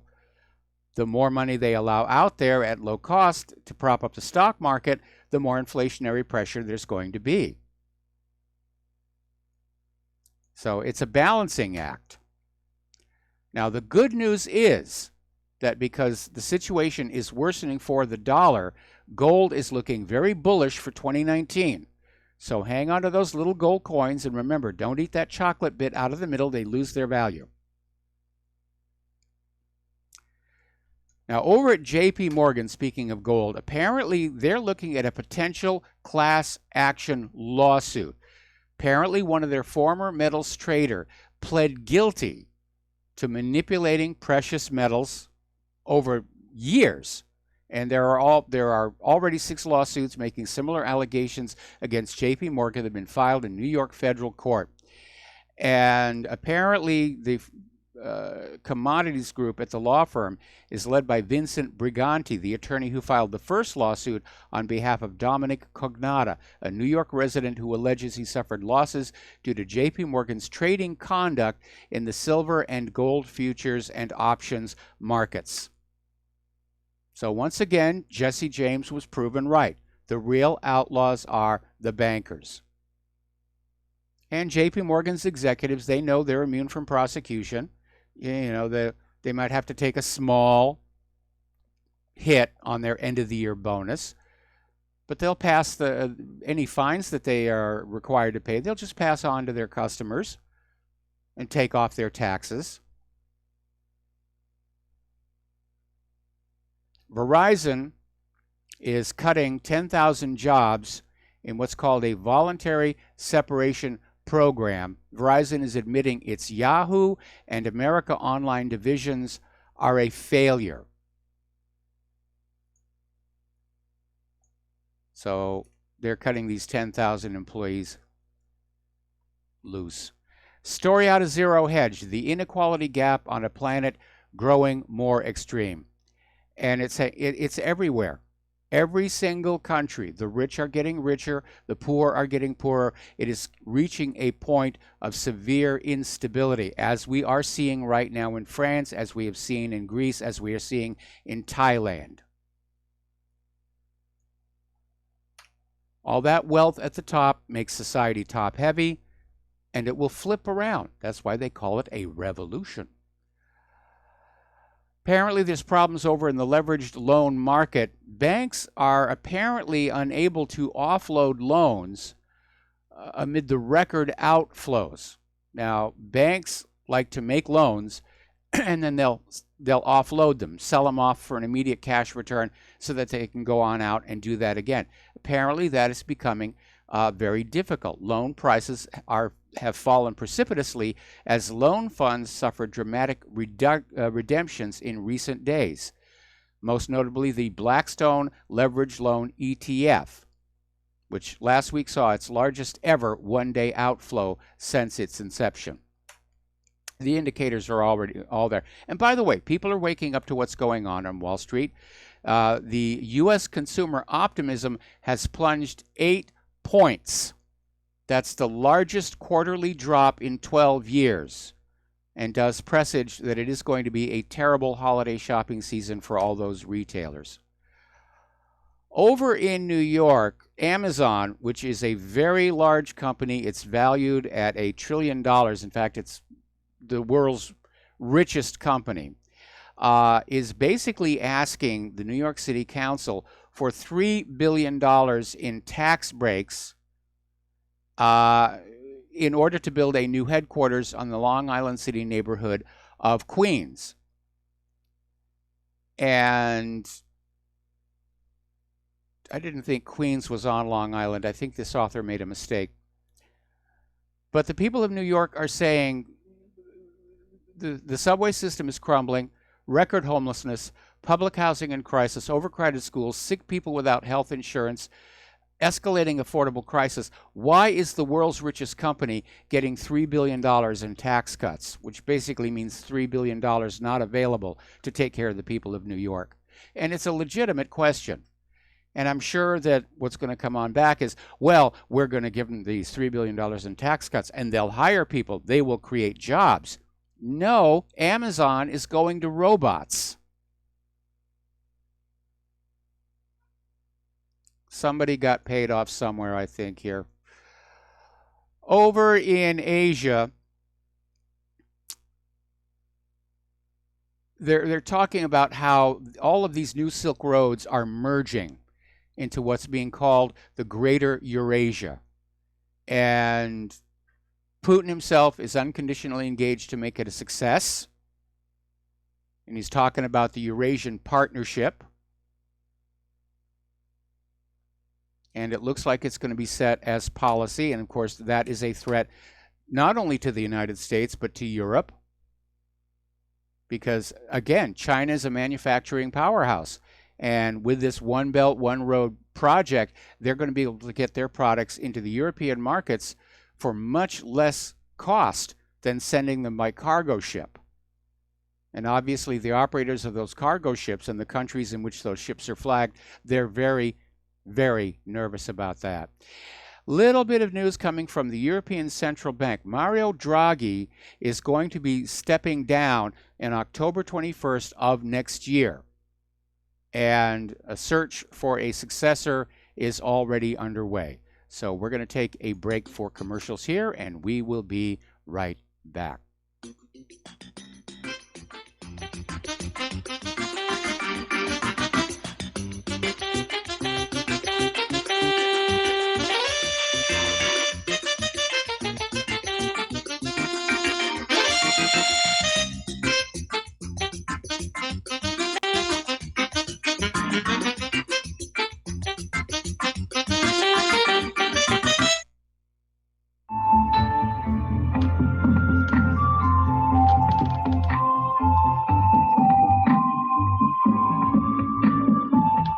Do you know there is an ongoing war right here in America?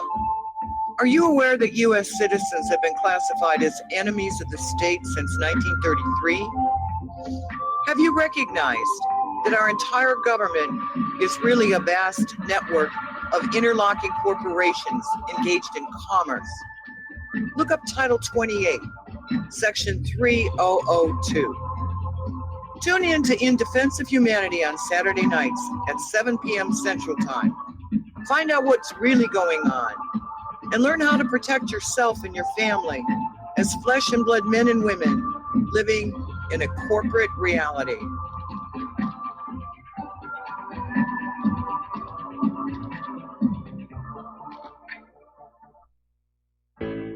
The reviews for Extendivite are amazing.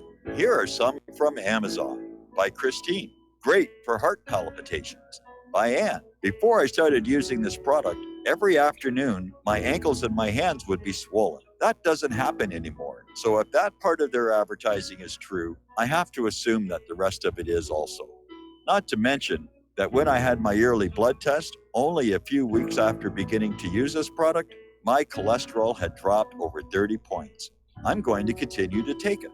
By Croc, I love this product. It really works. By Brad, works great, thank you.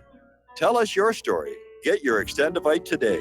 To order, call 1-877-928-8822. That's 1-877-928-8822 or visit heartdrop.com. Extend your life with Extendovite.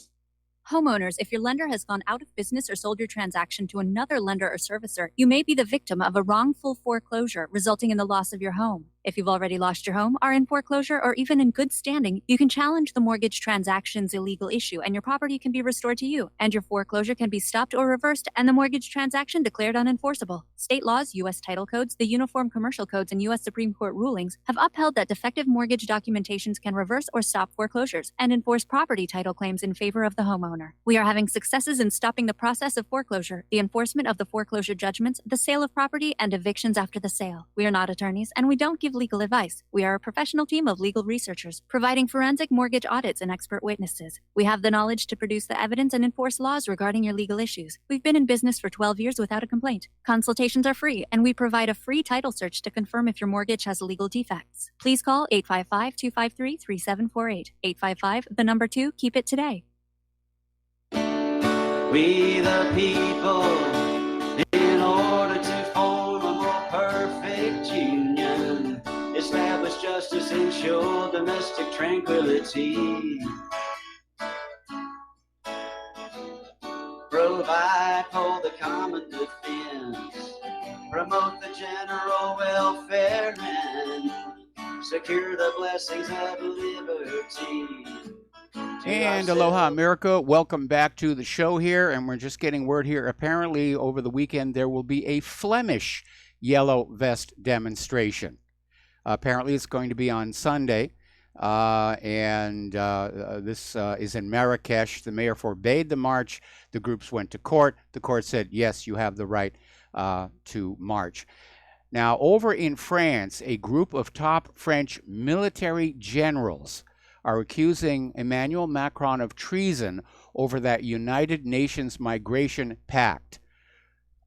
And so now, along with the French people, many of the French police, all of the French unions, Macron may now have a military that is not ready to go along with his agenda any longer. All right, we're going to take a quick phone call. Tony in Puerto Rico, aloha. Welcome to the show. What's on your mind? Yeah, Mike. I don't know, man. I'm thinking about that mysterious letter in George Bush's senior's funeral. I have a feeling he wrote a confession that he admitted to assassinate JFK, and everybody's shocked. What do you think? This letter thing is being just blown way out of proportion. There's no information available. There's just nothing but a huge amount of speculation, and I think it's a distraction. But everybody looks scared. You see the videos. Everybody looks shocked. I looked at the videos, and I didn't see anybody looking particularly shocked. One of the things I hated about the videos is they're all slowed down, so you don't really get a read on what their facial recognition is. I think this is a distraction. So thank you very much for the phone call, Tony. We're going to let you go. All right. Thank you, Mike. Get in some news here before the top of the hour, and the lovely lady Claire. Martina Markota is a documentary filmmaker, and she's out there saying that the migrants are turning France into a third world country. And she basically went around and making a video in Paris, the Paris neighborhoods, just showing how it's being turned into a dump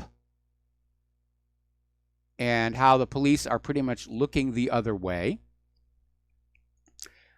Now, getting on to the Brexit, that's still up in the air. Apparently, Theresa May was meeting with EU leaders, and the EU leaders are getting exasperated, saying, well, just what does Great Britain want?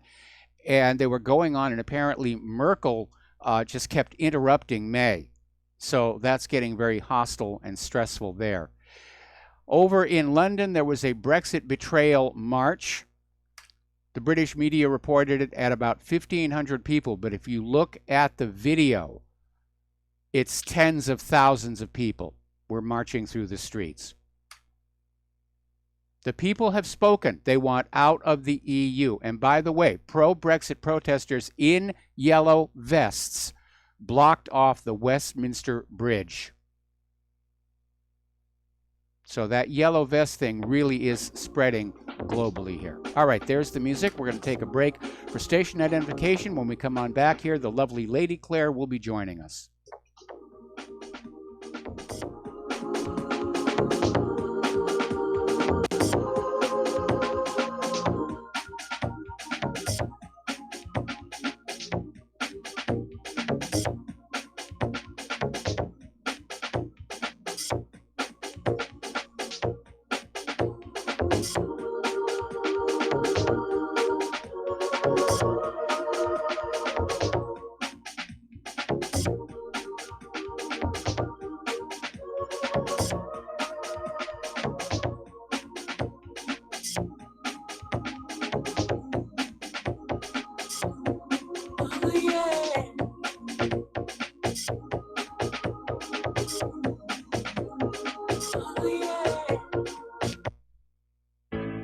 Many people write us about their experience with Extendivite.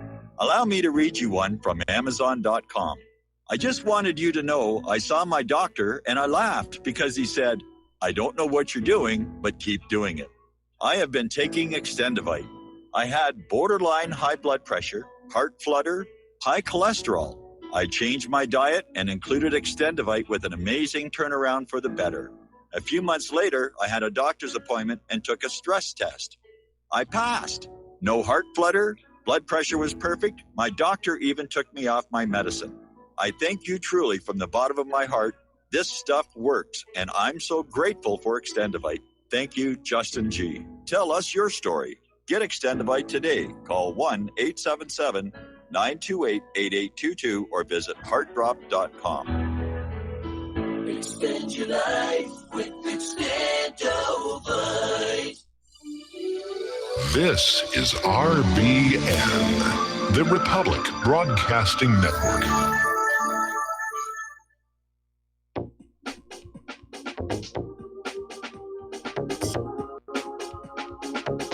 What really happened with your host, Mike Rivero, because World War III is a really bad idea. Here is your host, Michael Rivero. And aloha, America. Welcome back to our show, hour number 3. And for those of you watching on YouTube, this gorgeous creature sitting next to me is the lovely Lady Claire, who likes to join us on hour number 3 of our show every Friday. And so, Claire, what's the first thing you want to talk about? Well, you've been talking about it as sort of a leitmotif through the 2 hours, and that's the demonization of Russia and the demonization of China. Yes. Yes. And so this article comes to us, I believe, from Reuters, and it talks about the U.S. financial markets going into convulsions, a disheartening economic data out of China, looming government shutdown, renewed fears about a no-deal Brexit, and Dow component J&J's worst day in 16 years. Now, there is another thing that strategists can add to their list, citing a top-secret intelligence report. I'm sorry, this is NBC News, said today that the U.S. suspects that North Korea is still evading U.S. by secretly transferring oil at sea, and that Russia and China are helping it.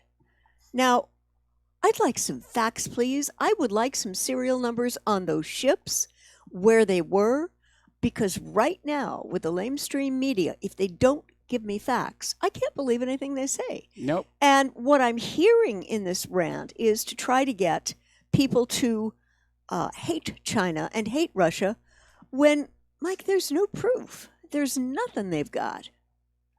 You know, just more demonization.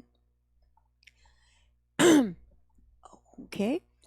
And we got this from Global Research. Again, this is a resource I encourage you to use. You won't agree with every article, but they are very much more fact-centric than a lot of blogs out there. And we're seeing this happen. There's sort of a life cycle to nationhood. Yes. The beginning, the ascent, and then the descent. The decay and the collapse. Yeah. I think we're at the collapse in this country. Yeah, I think so too. And apparently, China is moving forward with its global infrastructure program, and the trade war tariffs have had little impact on isolating Beijing from its principal markets. Also, U.S. policy has increased China's role as a leading advocate of open trade against President Trump's protectionism. And trying to encircle and sanctioning Russia has only pushed Russia closer to Beijing. And the U.S. has increased its normal proxies in Latin America and Africa, but they all depend on trade and investment from China. This is particularly true of agro-mineral exports to China. Now, folks, this is the very scenario Mike and I have seen unfolding for years now. It's sort of like that archetypal dream when you can see two trains that are about to collide and you can't get word to anyone in time for this to stop. And what they're trying to do is pull the world back to a unipolar financial model where the U.S. dollar is basically the only or favored. They want to drag the world back to Bretton Woods. But right now, particularly for Russia and China, that answer neither works, nor respects the reality of how much the fundamentals have changed, with national trade building apparently happening in the countries in national currency, which are not the U.S. dollar. Now, Mike, I don't know about you, but I would suspect that this trend is going to continue. Oh, there's no question about it. The rest of the world is tired of the U.S. bullying. Yeah. They're tired of the dollar's hegemonic domination of their own currencies. And basically, the U.S. government and financial system weaponized the dollar to use it to control other countries. And they're waking up and realizing that and saying, we have to just re-engineer the world to where the dollar just isn't a factor anymore. Yeah, and they're doing it. For example, there's a Russian official who has added, there were trade talks with India and Russia. And also, Russians are now working with Syrian companies to take part in joint projects to rebuild the war-torn country. And they're going to be signing an agreement that includes 10 extensive focus areas for recovery after the war. Well, this is really going to anger the United States because heck yes. part of the way that money is made off of war is you'll go on in and you'll blow up a country, and then you'll go back on in and you say, well, we're going to help you reconstruct. We will loan you all kinds of money, and then you will come to American companies who will come in and rebuild your country. Right. Okay, so the United States, after 7 years of war in Syria, lost that prize because Syria is turning to Russia. You know, Russia's going to loan them the money. Russian companies are going to come on in. They're doing all of their business between the two nations in their own native currencies without the dollar. They've dropped the dollar. And so I'm sure this has to be angering a lot of the people who really thought war was a really good business, especially the after the war part, you know, where you recapture these countries in, you know, in bank debt and then enrich American corporations by getting the actual contracts. We're going to do a shout out now to our honor affiliates who are just now rejoining the network. And we're going to continue to see this. There's absolutely no question about it. And again, you almost have to wonder who's in charge of our foreign policy. Now, obviously, I can tell you who. Benjamin Netanyahu. And see, there's the problem because Benjamin Netanyahu is not running America's foreign policy for the benefit of the United States of America or the American people. He's running it for the benefit of Israel. And if along the way the United States goes bankrupt or loses wars, Netanyahu could care less. He'll find some other nation to hop on and parasitize. Yeah, it is very much, I would characterize it as a host-parasite relationship. Oh, very much Until the host is dead, and before that time, they'll be jumping onto another host.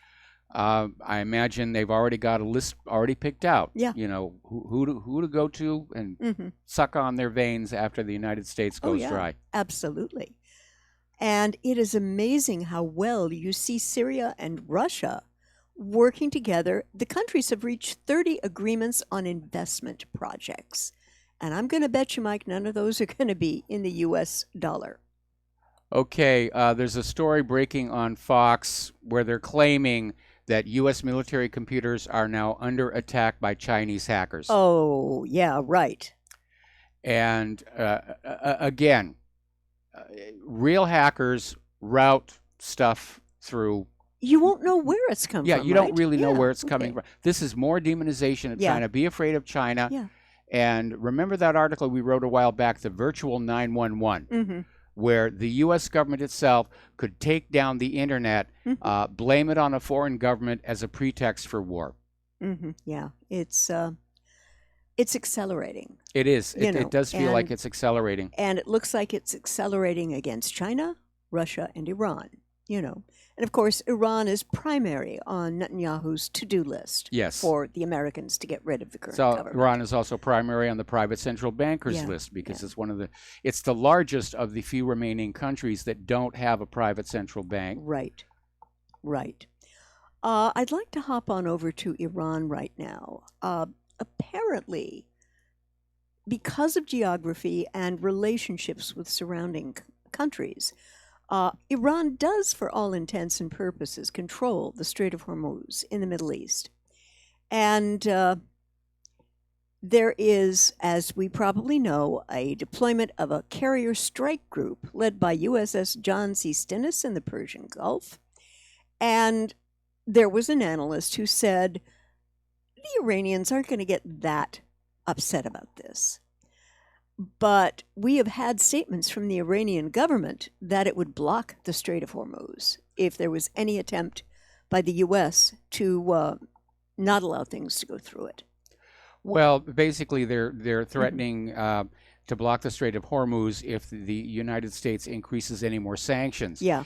The problem being that there is a central channel in the Strait of Hormuz that is considered international waters. Right.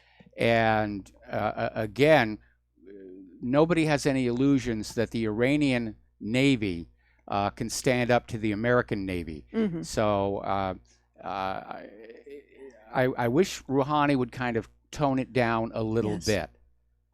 bit. But He does get rather, what is the right word for this? Vitriolic, I think. he Yeah. does. I mean, the only way that Iran could block the Strait of Hormuz is to find some really, really big ships Mhm. and just sink them Sink 'em. in that channel. Yeah. Yeah. And, Rouhani made the statement that Iran would block the Persian Gulf in case the U.S. tried to prevent Iran from selling crude to its customers. And the big customers, of course, are China, India, Japan, and South Korea. Who are, in fact, continuing to buy Iranian oil. And President Trump was actually forced to sign waivers Yeah. because these countries really couldn't get their oil from anywhere else. This ties in with that strategic Yeah. aspect of where the pipelines are and where they're going. Mhm. And, sending oil by tanker is much more costly. Yeah. Yeah. Yeah. And this analyst, Qadi, mentioned that Iranian lawmakers and military spokespeople keep reiterating that the Islamic Republic is quite capable of defending itself. And the guy says, given the imbalance of power between Iran and the U.S., it's very unlikely that Iran will strike first. It would not be a good thing for Iran to do. And again, Iran is not a warrior nation. Yeah. They have not initiated a war of conquest against another country in over 200 years, and certainly not since the 1979 Iranian Revolution. Right. And the question Qadi is asking, with the latest batch of anti-Iranian sanctions imposed by Washington in November, and they thought that it was going to disrupt Iran's oil trade. However, the U.S. introduced waivers for 8 countries. Here we go. The usual suspects: China, India, South Korea, Japan, Italy, Greece, Taiwan, and Turkey. So what happens when the exemptions expire in 6 months and it still has not managed to crimp Iran down in terms of its economy, Mike? Well, it's going to be very, very difficult. I mean, Japan is already expressing concern about what will happen when the waivers expire. As of right now, they're refusing to sign any more contracts with Iran for past that point. Yeah. But Donald Trump, using these waivers, basically shot his own threat down, where he said, we're going to shut Iran's oil output to zero. Yep. Obviously, that has not happened. No, that hasn't. And in terms of the escalation of tension, this analyst also mentioned come May 2019, unless the impasse is somehow resolved, it may not be just a cause for an escalation between America and Iran only, but also with China and possibly India, albeit unlikely a military one. You know, it's crazy out there. It really Absolutely is. crazy. It really is. Yeah. And there is a question also asked in Sputnik regarding the Iranian missile program and wondering if Europe is going to adopt the U.S. narrative on it, that they're being bad and terrible and whatever else. And in the beginning of this month, both Secretary of State Pompeo and German daily Die Welt raised alarms over Tehran's missile program, with a media outlet claiming that Iran's rockets could reach Europe. I don't know, Mike. But in the original P5+1, those ballistic missiles were never part of the deal, right? No, they were never part of the deal Yeah. here, and they're talking about Europe, but it's Israel that has really gone back to Trump and said, get out of the P5+1 and don't do another deal unless Iran gets rid of the missiles that could reach from Iran to Israel. Yeah. And again, if Iran gives up their weapons of deterrence, they will be invaded. Yeah. Because that has been the pattern that the United States followed, first of all, with Iraq, where they said to Saddam, give up your chemical weapons. He never had nuclear weapons. Yeah. And we promise, we'll give you security guarantees. And then as soon as Iraq had surrendered their chemical, biological weapons under UN control, the U.S. goes on in and invades using 9/11 as an excuse. They did the same thing in Syria. They got Assad to surrender all of his chemical weapons in exchange for security guarantees. And then, Assad is gassing his own people. and went on in and attacked. So same thing with North Korea, same thing with Iran. And Iran knows it. Iran is smart enough. Remember, these are the people who invented the game of chess. I know. Okay? Yeah. So they understand. They have a legitimate right to defend and deter against foreign invasion. Yeah. And the U.S. attitude right now is that no, you're not allowed to be able to fight back against us. The U.S. government is trying to do to all of these nations like Iran what they're doing to the American people. Yeah. Strip them of all their arms so they can't defend themselves. Yeah, I can see that. And the analyst ends with a very interesting question, and that is, the real question is, where will the EU stand vis-a-vis Iran, and whether or not it's going to adopt the American negative, Iran bad, then whether or not it's genuinely believed that Iran poses a military threat. I don't think so, Mike. No, again, Iran is not an aggressor nation. That's not been their history. But again, this is politics, and the EU may be arm-twisted by the U.S. government to basically say, yeah, we agree this is a bad thing. Right. Yeah. Right. And let's bob on back to Israel for a second. Wonderful article in Zero Hedge. In Sheldon Adelson, far-right Israel hits the jackpot. And they describe President Trump's drive for the presidency a couple of years ago and called him maybe a risky bet, but for billionaire casino magnate Sheldon Adelson, the payoff has been spectacular. The 85-year-old and his wife Miriam gave $82 million to Republicans and candidate Trump in 2016, and within 2 years watched their man execute major addresses. Number one, to move the U.S. Embassy to Jerusalem from Tel Aviv and withdrawing from the Iran nuclear deal. And I have to look at this, and I have to say, wow, it's got to be great to own a presidency, as apparently Mr. Adelson and Israeli Prime Minister Netanyahu do. And so here is what is on Tel Aviv's honey-do list for President Trump. Here's what it looks like. 1, attack Iran and bring regime change to the country. 2, attack Lebanon and carve up bits around its Litani River, which is why the Israelis so desperately want to claim this area as its own, because it's wonderful water. 3, destabilize Syria and regime change Damascus. Mr. President, I don't know that you have been listening to us very much. Maybe some people around have been, but I need to offer you a polite word of caution here. Tel Aviv's regime wants all these conflicts to happen, but only at the cost of American blood and American money. Now, Mike, further on this, I would not be surprised if I were a betting woman, which I'm not. I will be very surprised if the draft will not be reinstated, maybe even shortly after the turn of the year, because the U.S. military at this point in its history doesn't have the troop strength, weaponry, manufacturing, or the money to engage successfully in these wars for resources, who controls them, and what currency these resources will be purchased with. Yeah. Yes. Of course, the reason they're holding off a draft is because they know that will wake the American people up, like it did during Vietnam. Oh, yeah. Oh, yeah.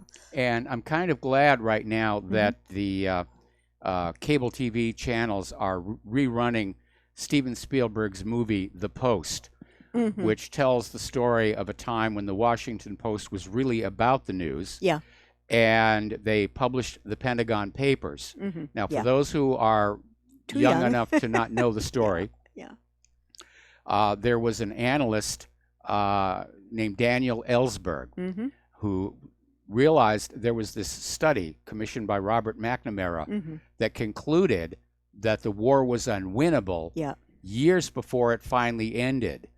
And it was a shock to the American people that the U.S. government had continued sending our young people to die in Vietnam just because they didn't want to admit failure. And if any of you are around my age and you remember when you were in college, the kids you went to school with who left to go to war and never really came back all the way. All right, we're going to take a break for commercials. The power of love, so that every day's Christmas. Many people write us about their experience with Extendivite. Allow me to read you some from Amazon.com. It really does work like the review says it does. I cannot believe that after the first few days, I didn't feel as sluggish or clogged up. It has had a profound impact on my physical, emotional well-being. I'm skeptical as most people about products and their claims, and I never write reviews, but this is a wonderful product and I recommend it to everyone.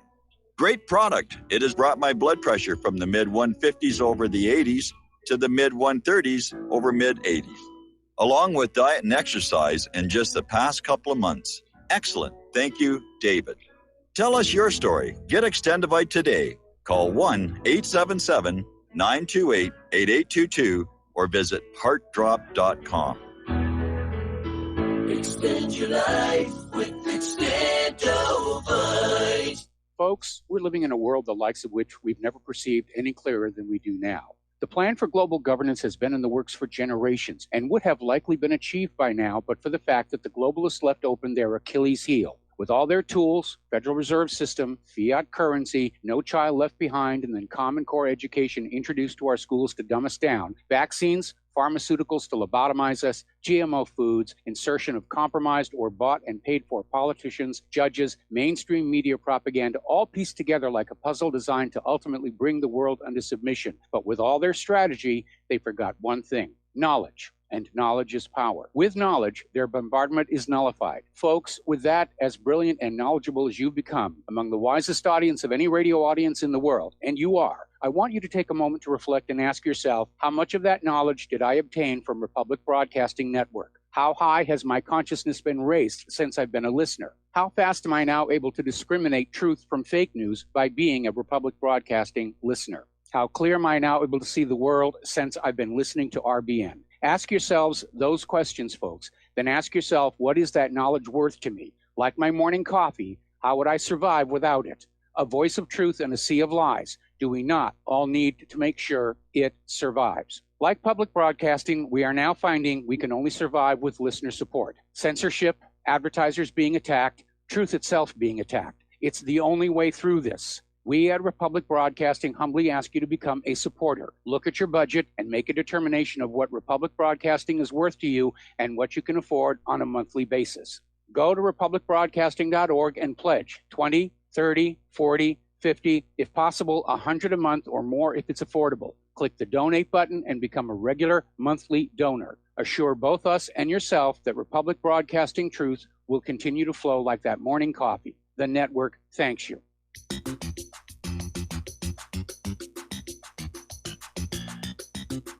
Welcome to What Really Happened Radio. Visit us online at whatreallyhappened.com. And now, set your eyes on the future and let's consider what really happened. And aloha, America. Welcome back to our show here. And what is the next thing you want to talk about, Claire? Well, color me just slightly optimistic here. There have been Yemen peace talks, and the current round has ended with a ceasefire agreement for Hodeidah, and this is great news. It is being described truce agreement victory for Yemeni nation by one of their chief negotiators, Mr. Abdusalam. And the Houthi movement says a ceasefire has been agreed upon between the warring sides in Yemen, and it's a victory because it will stop Saudi attacks on the strategic city of Hodeidah. Now, this gentleman, full name, is the Houthi chief negotiator, Mohammed Abdusalam. I hope I didn't butcher it. And he made the remarks in an interview with Al Masira TV shortly after the warring parties reached a ceasefire after days of UN-brokered talks in Sweden. UN, you got this going. Thank you. Based on the deal, the existing local authorities will be officially in charge of controlling the city and establishing security there under the supervision of the UN.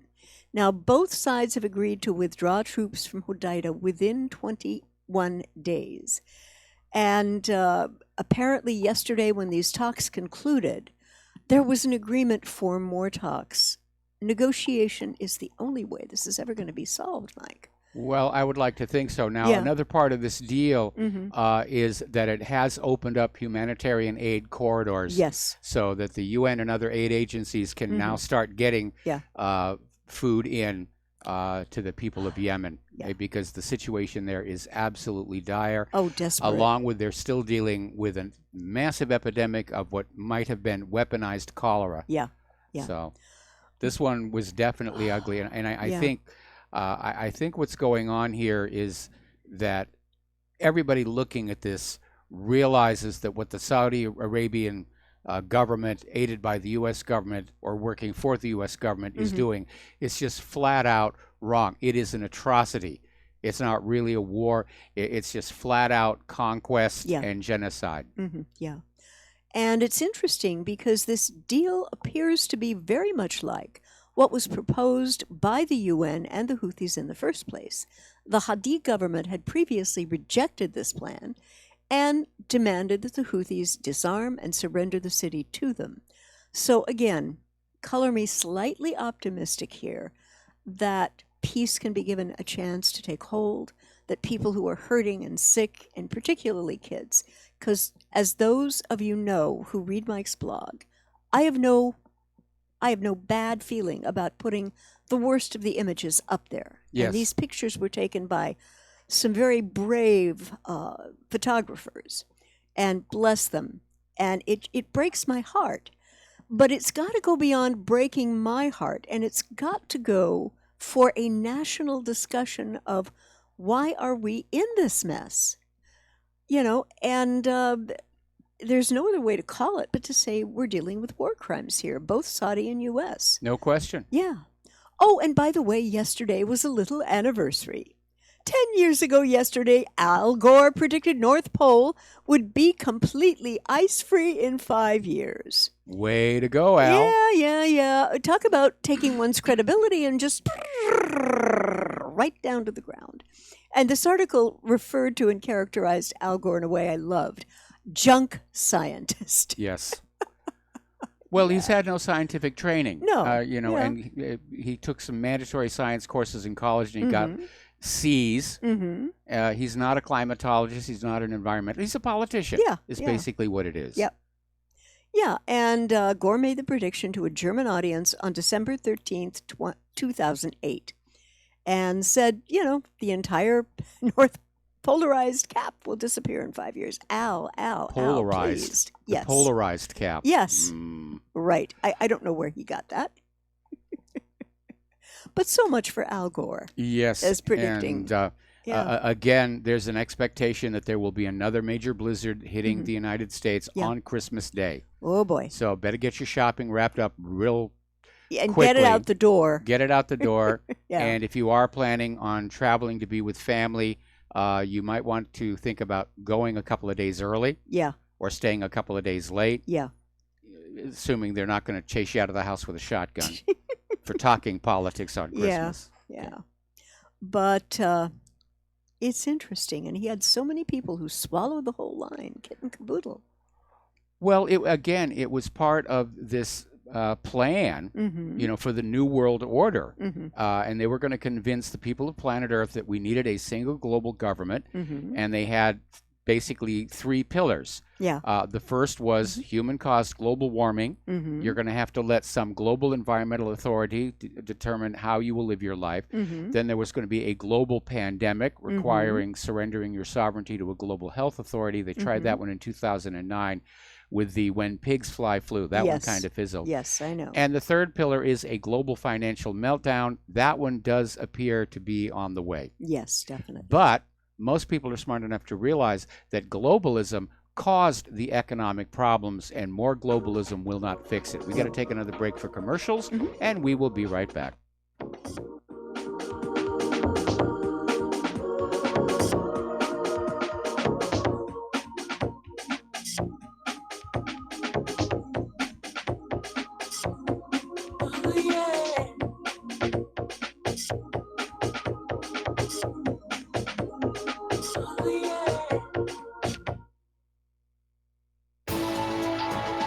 You are tuned in to the Republic Broadcasting Network.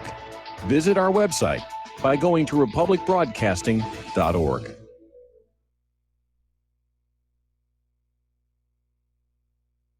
Hi, folks. CBD is the home run hitter for health right now. Why, you ask? Because of what it does for the body. Unfortunately, I can't tell you all about the benefit. You know, there's reasons. Do your due diligence and log on to ancientlifeoil.com. That's ancientlifeoil.com. Ancient Life Oil uses organic ingredients and is blended in coconut oil for some of the best benefits. Legal in 50 states and non-psychoactive. Log on to ancientlifeoil.com. That's ancientlifeoil.com. Do you worry a lot? Whether you're a college student, busy professional, parent, or grandparent, ongoing stress and elevated levels of the stress hormone cortisol can rob your memory, your health, and your future. Now you can combat the effects of stress and anxiety while improving your memory and recall at the same time with the dietary supplement Calm and Clever. Studies show that the ingredients in Calm and Clever reduce cortisol by as much as 30% in 1 to 2 weeks. Call 1-800-758-8746 or calmandclever.com. This is too good to be true, except this time it is real. 100%. No joke. How about a $25,000 membership to Front Sight Firearms Training Facility as a thank you bonus for a one-time donation to RBN of only $400? It is a Commander lifetime membership with no yearly fees or dues. The training is free for the rest of your life with over 50 different classes. Then leave it to your designated beneficiary. You provide the approved firearm, holster, ammo, eye, and ear protection. Many features and bonuses are included, more than you would ever expect or believe. This is the ultimate graduation present, wedding gift, etc., etc. See the details. Go to RBN's webpage and frontsight.com to make it happen. You will hear this offer only on this radio network. Help keep RBN alive. Tell 5. Many people tell us about their experience with Extendivite. Just listen to what Glenn has to say. Prior to taking it, I had diabetic neuropathy. The Extendivite reduced that significantly. Acid reflux was reduced. I had athlete's foot, very severe. Trimmed that down to about 75%. Dandruff, almost completely gone. I had occipital neuralgia at the base of my skull. I was having migraines, reduced by about 90%. Heart palpitations, my heart would kind of stall out. I would skip a beat, very uncomfortable. And when walking from downstairs going to sleep, by the time I got to the bedroom, which is just one flight of stairs, my heart was pounding, coming out of my chest. My vision was blurry. This completely solved that problem. Great product. Thanks. Tell us your story. Get Extendivite today. Call 1-877-928-8822 or visit heartdrop.com. Extend your life with Extendovite.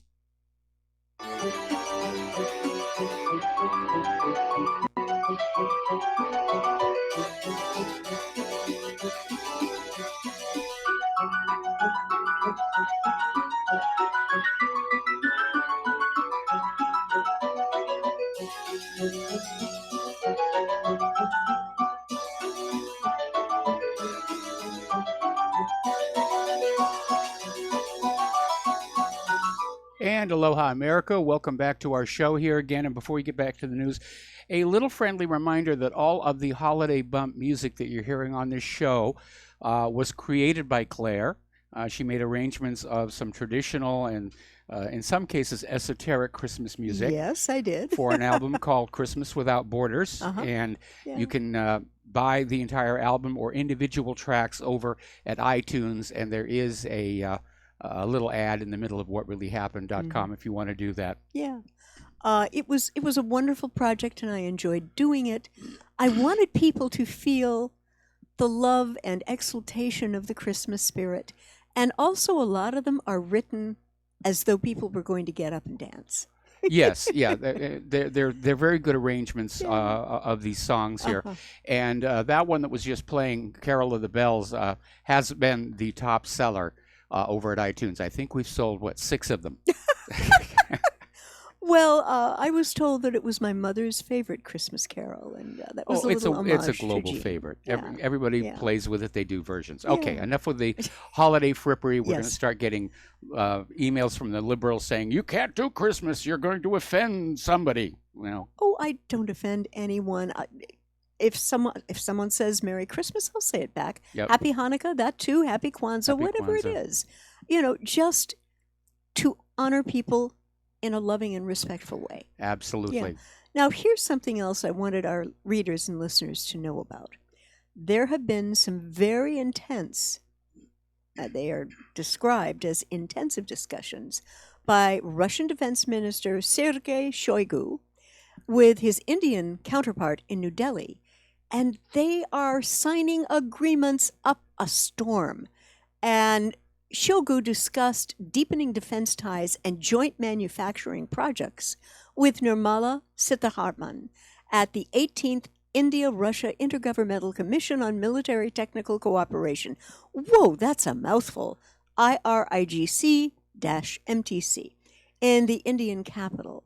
And what they're going to be doing is they're going to be doing joint manufacturing projects, including the Kamov 226. Mike, could you explain to our audience what that is? The Kamov 226 helicopter, Yep. I'm not actually familiar with it, except it's military. Okay. But they're going to be joint building naval frigates Yeah. and project. Basically, the upshot of this is India is moving away from the United States and Right. into the Russian sphere of influence. And Yeah. we're seeing this start to happen all over the world. The more bullying and threatening and arrogant the United States government becomes, Yeah. the more it is alienating our allies and sometimes allies around the world. Yeah. And definitely the center of power, both military, political, and economic, is shifting away from the United States, Yeah. and it's moving over to Asia. Remember that comment I made about nations having a life cycle? Yes. Yeah.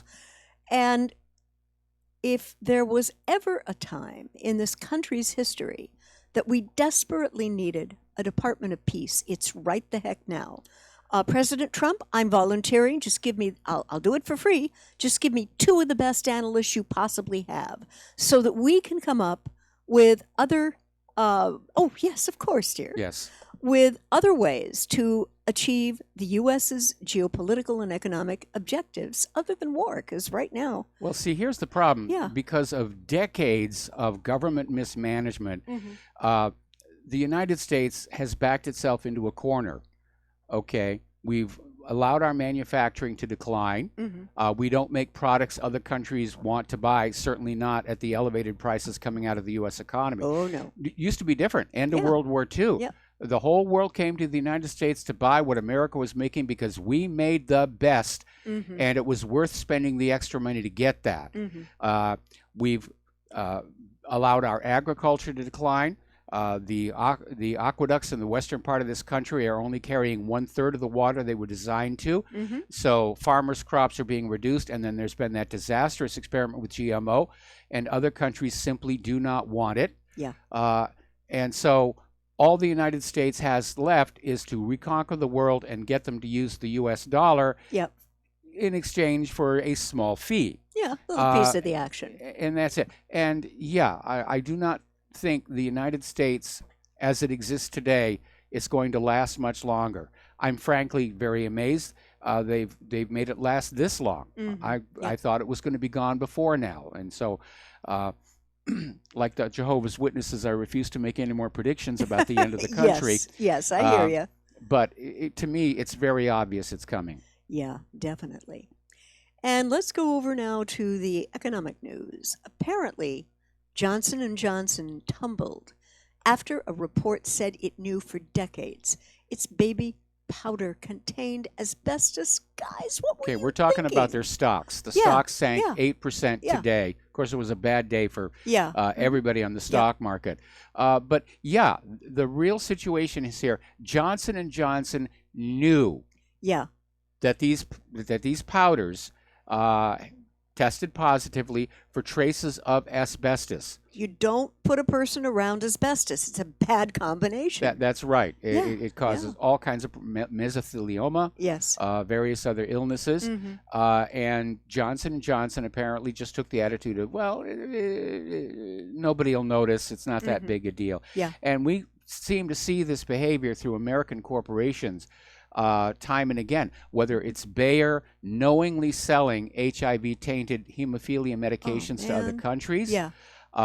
vaccine companies putting out vaccines that are may not be effective and in some cases harmful. And by the way, do you remember Lou Ferrigno? He was the original TV version of the Hulk. He's in the Yes. hospital now. Yeah. He had an adverse reaction to the pneumonia vaccine. Yeah, yeah. Oh boy. Let's go to Google, which is, that original statement they made, don't be evil. Well, apparently they have been. Apparently they took that down. Yes, they I know. took that motto down. Yeah, but a little evil is coming out here. The popular author and creator of the Dilbert comic strip, Scott Adams, attacked tech giant Google in a recent Periscope live broadcast for labeling him as a Nazi? What in the world were these people thinking? And what happened? He called out Google in a recent live broadcast after the search engine appeared to return images of Adams photoshopped into Nazi clothing when searching for his name. Well, if you go to Google and you type in idiot, you still get a picture of Donald Trump. No, thanks. Yes. Oh, and another good thing about our Google, which has decided to be definitely on the evil side. And remember, when you're listening to this story, Yeah. Google themselves are heavily liberal. Oh, yeah. But just pay attention to what's coming here. Now, Google works with establishment conservative think tanks that argue against regulating the tech giant, one of which had its pro-Google opinions published in National Review, according to a new report. Now, audio recordings obtained by Wired reveal that Google cooperates with and funds a range, a smorgasbord of corporations and establishment conservatives in D.C.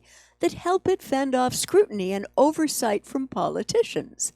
And the organizations named were, drumroll please, the American Enterprise Institute, the Competitive Enterprise Institute, and the Cato Institute. And apparently, they are funded to make sure that there isn't more regulation on Google or, Twitter or Facebook. Well, I think in this case it's specific to Google. Yeah.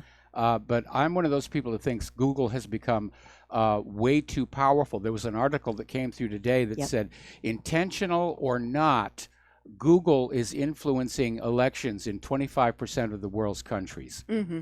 And that's the kind of power no private corporation should have. I agree. And again, all Congress would have to do is basically redefine these social media corporations away from being platforms Yep. As publishers, and then all kinds of existing law would come into play. Mm-hmm.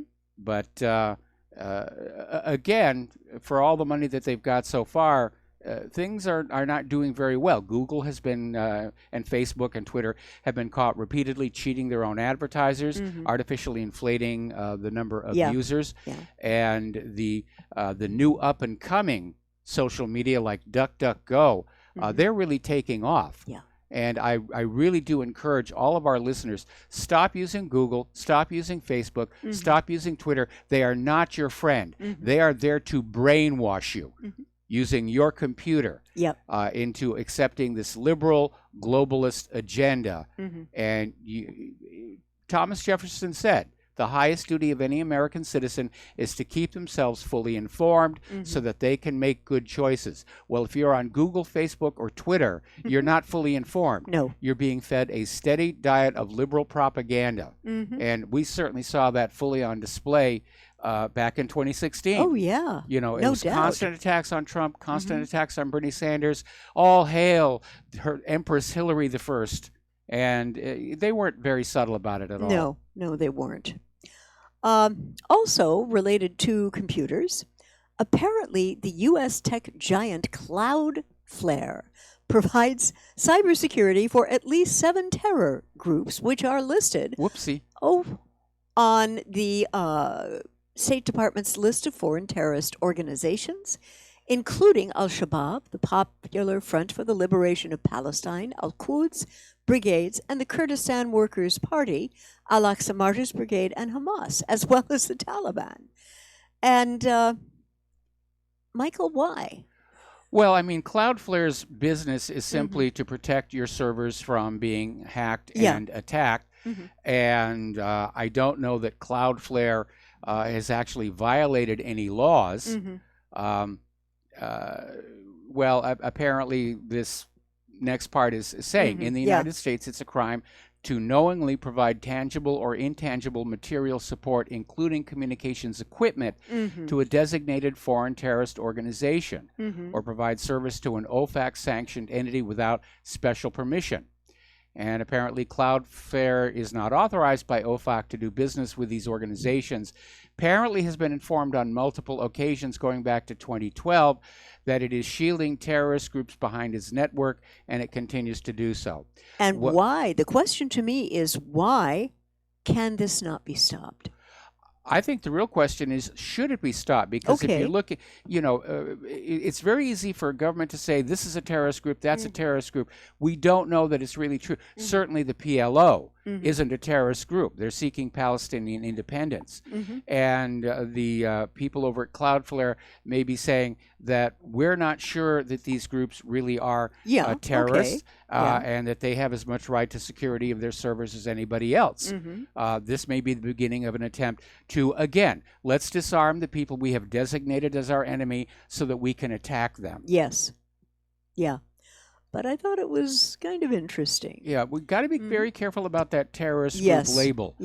Because it gets thrown at our enemies. And, I mean, a good example. I mean, Israel is murdering Palestinians left and right, but Hamas has designated the terror group. Yeah, I hear you. Okay. I hear you, dear. Want to go on to Iran? Before we do that, we have a caller on the line. All right. And it's Art off the grid. Aloha, Art. Welcome to the show. What's on your mind? Good morning, guys, or good afternoon, I should say. Rather. Good afternoon. You were talking about Google. Yes. Now, granted, we all know who Glenn Beck is. Okay, a lot of people are going to go, "Oh my God, Glenn Beck!" But if you will actually listen to him, there are many times where his broadcasts are quite enlightening. Yes. One of the things I like about him is some of the guests that he has on his broadcast. Well, a few weeks ago, he had, I can't remember the fella's name, but this is a guy who's done a lot of research into internet algorithms. Okay. And they talk specifically about Google. Since you mentioned Google, it got me thinking about this interview that Glenn Beck had with this fella. He talked about, I forget what he called it, but it was a something suggestive algorithm. Okay. And this is where when you type into a search engine, you start typing into the search bar and it'll start throwing out suggestions. Yes. And this internet, what they say, there's a couple different things here. What they say is part of the reason for this is they're trying to redirect your thought process by suggesting to you things that you may not have originally started looking for, but they're going to try to redirect your thoughts by suggesting things. It's kind of like a distraction, if you will. Yeah. Yeah, that's exactly what it is. That's exactly what it is. But they went on to talk about how by simply using this suggestive algorithm, they are literally able to take they just used a 50-50 division as an example, 54-50 against. By doing this, using this particular search algorithm, they have literally found that they can create a 10-90 split, and the 90 is in favor of their suggestive algorithm. In other words, you may start out thinking ABC, but by the time their algorithm gets done with you, you're thinking XYZ. Well, And they I got a lot of describe emails from people who were complaining back during 2016 during the campaign, and they would go to Google and they would start. They would want to search for the articles on the crimes of the Clintons, and they would start typing Hillary, and immediately the suggestive algorithm would have Hillary's campaign headquarters, and Hillary's done this that's great, and Hillary's done that that's great, trying to basically lure people away from following their own line of inquiry. Yeah, and that's exactly what they do. And they say that this is such an effective tool come election time that they actually count on Google's algorithms to help direct the voter mind. Now, that's pretty scary. Yeah. That is very scary. You're right. Absolutely. So this is what people need to keep in mind. And it doesn't matter if you're using Gmail, if you're using Google Chrome, even if you're using Firefox, you're still tied in with Google and Microsoft. Wow. Is, however, a really nice browser I found. It's called WaterFox. Okay. All right, we'll have to take a look at it, but right now we have to let you go. We got to take a break for commercials. We'll be back with the last segment of our program after these few words.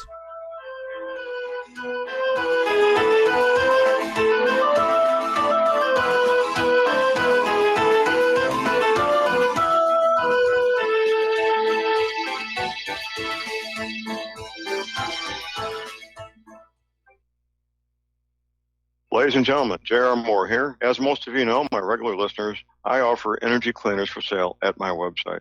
If you don't have a clue what I'm talking about, go to my website, thelibertyman.com, educate yourself about these marvelous healing devices.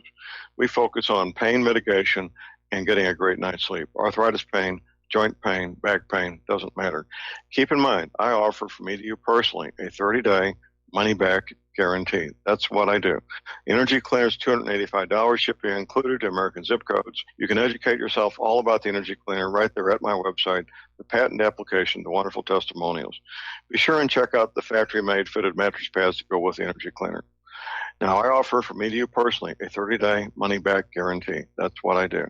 I have a toll-free order line, or you can order it right at my website at thelibertyman.com. The toll-free order line is 800-592-9543. I say again, 800-592-9543. Thank you. Without the right accessories, any guy can be off the mark. Whether you've invested thousands in your arsenal or you own a single trusted firearm, a visit to AROutfitting.com is in order. It's one of the finest online selections of tactical optics and AR parts and add-ons, like EOTech, quick target acquisition with no peripheral loss. Browse the full range of Nikon scopes and binoculars. AROutfitting.com can illuminate your world with Streamlight gun-mounted lights from keychain to large handhelds up to 1,100 lumens. Find some stability with Battenfield tactical bipods. AROutfitting.com has CMMG gun parts, barrels, assemblies, handguards, part kits, and more, plus mag-full clips and magazines. I know I've got you excited, so take a breath. Head to AROutfitting.com. The site's super easy to navigate and features a ton of technical info, including links to manuals. We also welcome vendor and manufacturer inquiries. Remember, if you don't see it, we can get it at AROutfitting.com. Tired of being lied to by mass media? It's growing more and more apparent today that news is received less and less through standard media outlets. Even with a growing audience every day, RBN is beginning to direct more efforts into social media. Social media and the use of the internet is fast becoming the primary source of people for news, regardless of demographic. RBN has set out to provide some of the best news on the internet through republicbroadcasting.org, and also has begun to use the tools to our advantage by way of social media. Republic Broadcasting is now operating a Facebook page to function as yet another avenue to have our collective voice reach new audiences across not only America, but across the globe as well. The Facebook page features not only news, but also an RBN player to listen to our broadcasts. Get involved by visiting facebook.com/Republic Broadcasting and liking our page and share it with your friends and family, because you can handle the truth. What this country is coming to, I sure would like to know. If they don't do something by and by, the rich will live and the poor will die. panic is on. Can't get no way, can't draw no pay. And aloha, America. Welcome back to our show. Last segment of this Pauhana Friday. And Claire, next story, please. Yes, and I want to let our readers and listeners know where this is from. This is from Press TV, which is an English language outlet for Iranian news. Now, what Zarif is saying is that Trump's anti-Iran policy is proving that the U.S. influence is absolutely in decline. And he sort of said this tongue-in-cheek with a little bit of a Cheshire cat grin on his face. He made the statement today that Iran has the lowest defense spending in the Middle East, but is still the strongest country in the region, maybe second to Israel, while the U.S., with the highest military budget in the world, is unable to stop Iran's growth, which shows that the U.S.'s power and influence is waning. And, it's very strange. And what I think No, he's it's not saying, strange at all. We're yeah. seeing, the U.S. Looks very impressive right now Mhm. with all of its weaponry, but it's Mhm. overextended. Yeah. We have something like 700 military bases around the world Mhm. that are a hideous drain on our economy. We've been at war in multiple countries going back 17 years now. Yep. Longer than we were in World War I and World War II put together. Yeah. Stockpiles are drawn down. Equipment is worn out. People are tired. Nobody believes these wars are right, moral, or justified. Mhm. When you look at these stories about how India is moving closer to Russia Mhm. and Russia and Syria are doing business together in their own currencies, you can see that the U.S. influence over the rest of the world is definitely declining. Yeah. And the U.S. government did it to themselves, and trying to blow up the world really isn't going to absolve them of that guilt. No, definitely won't.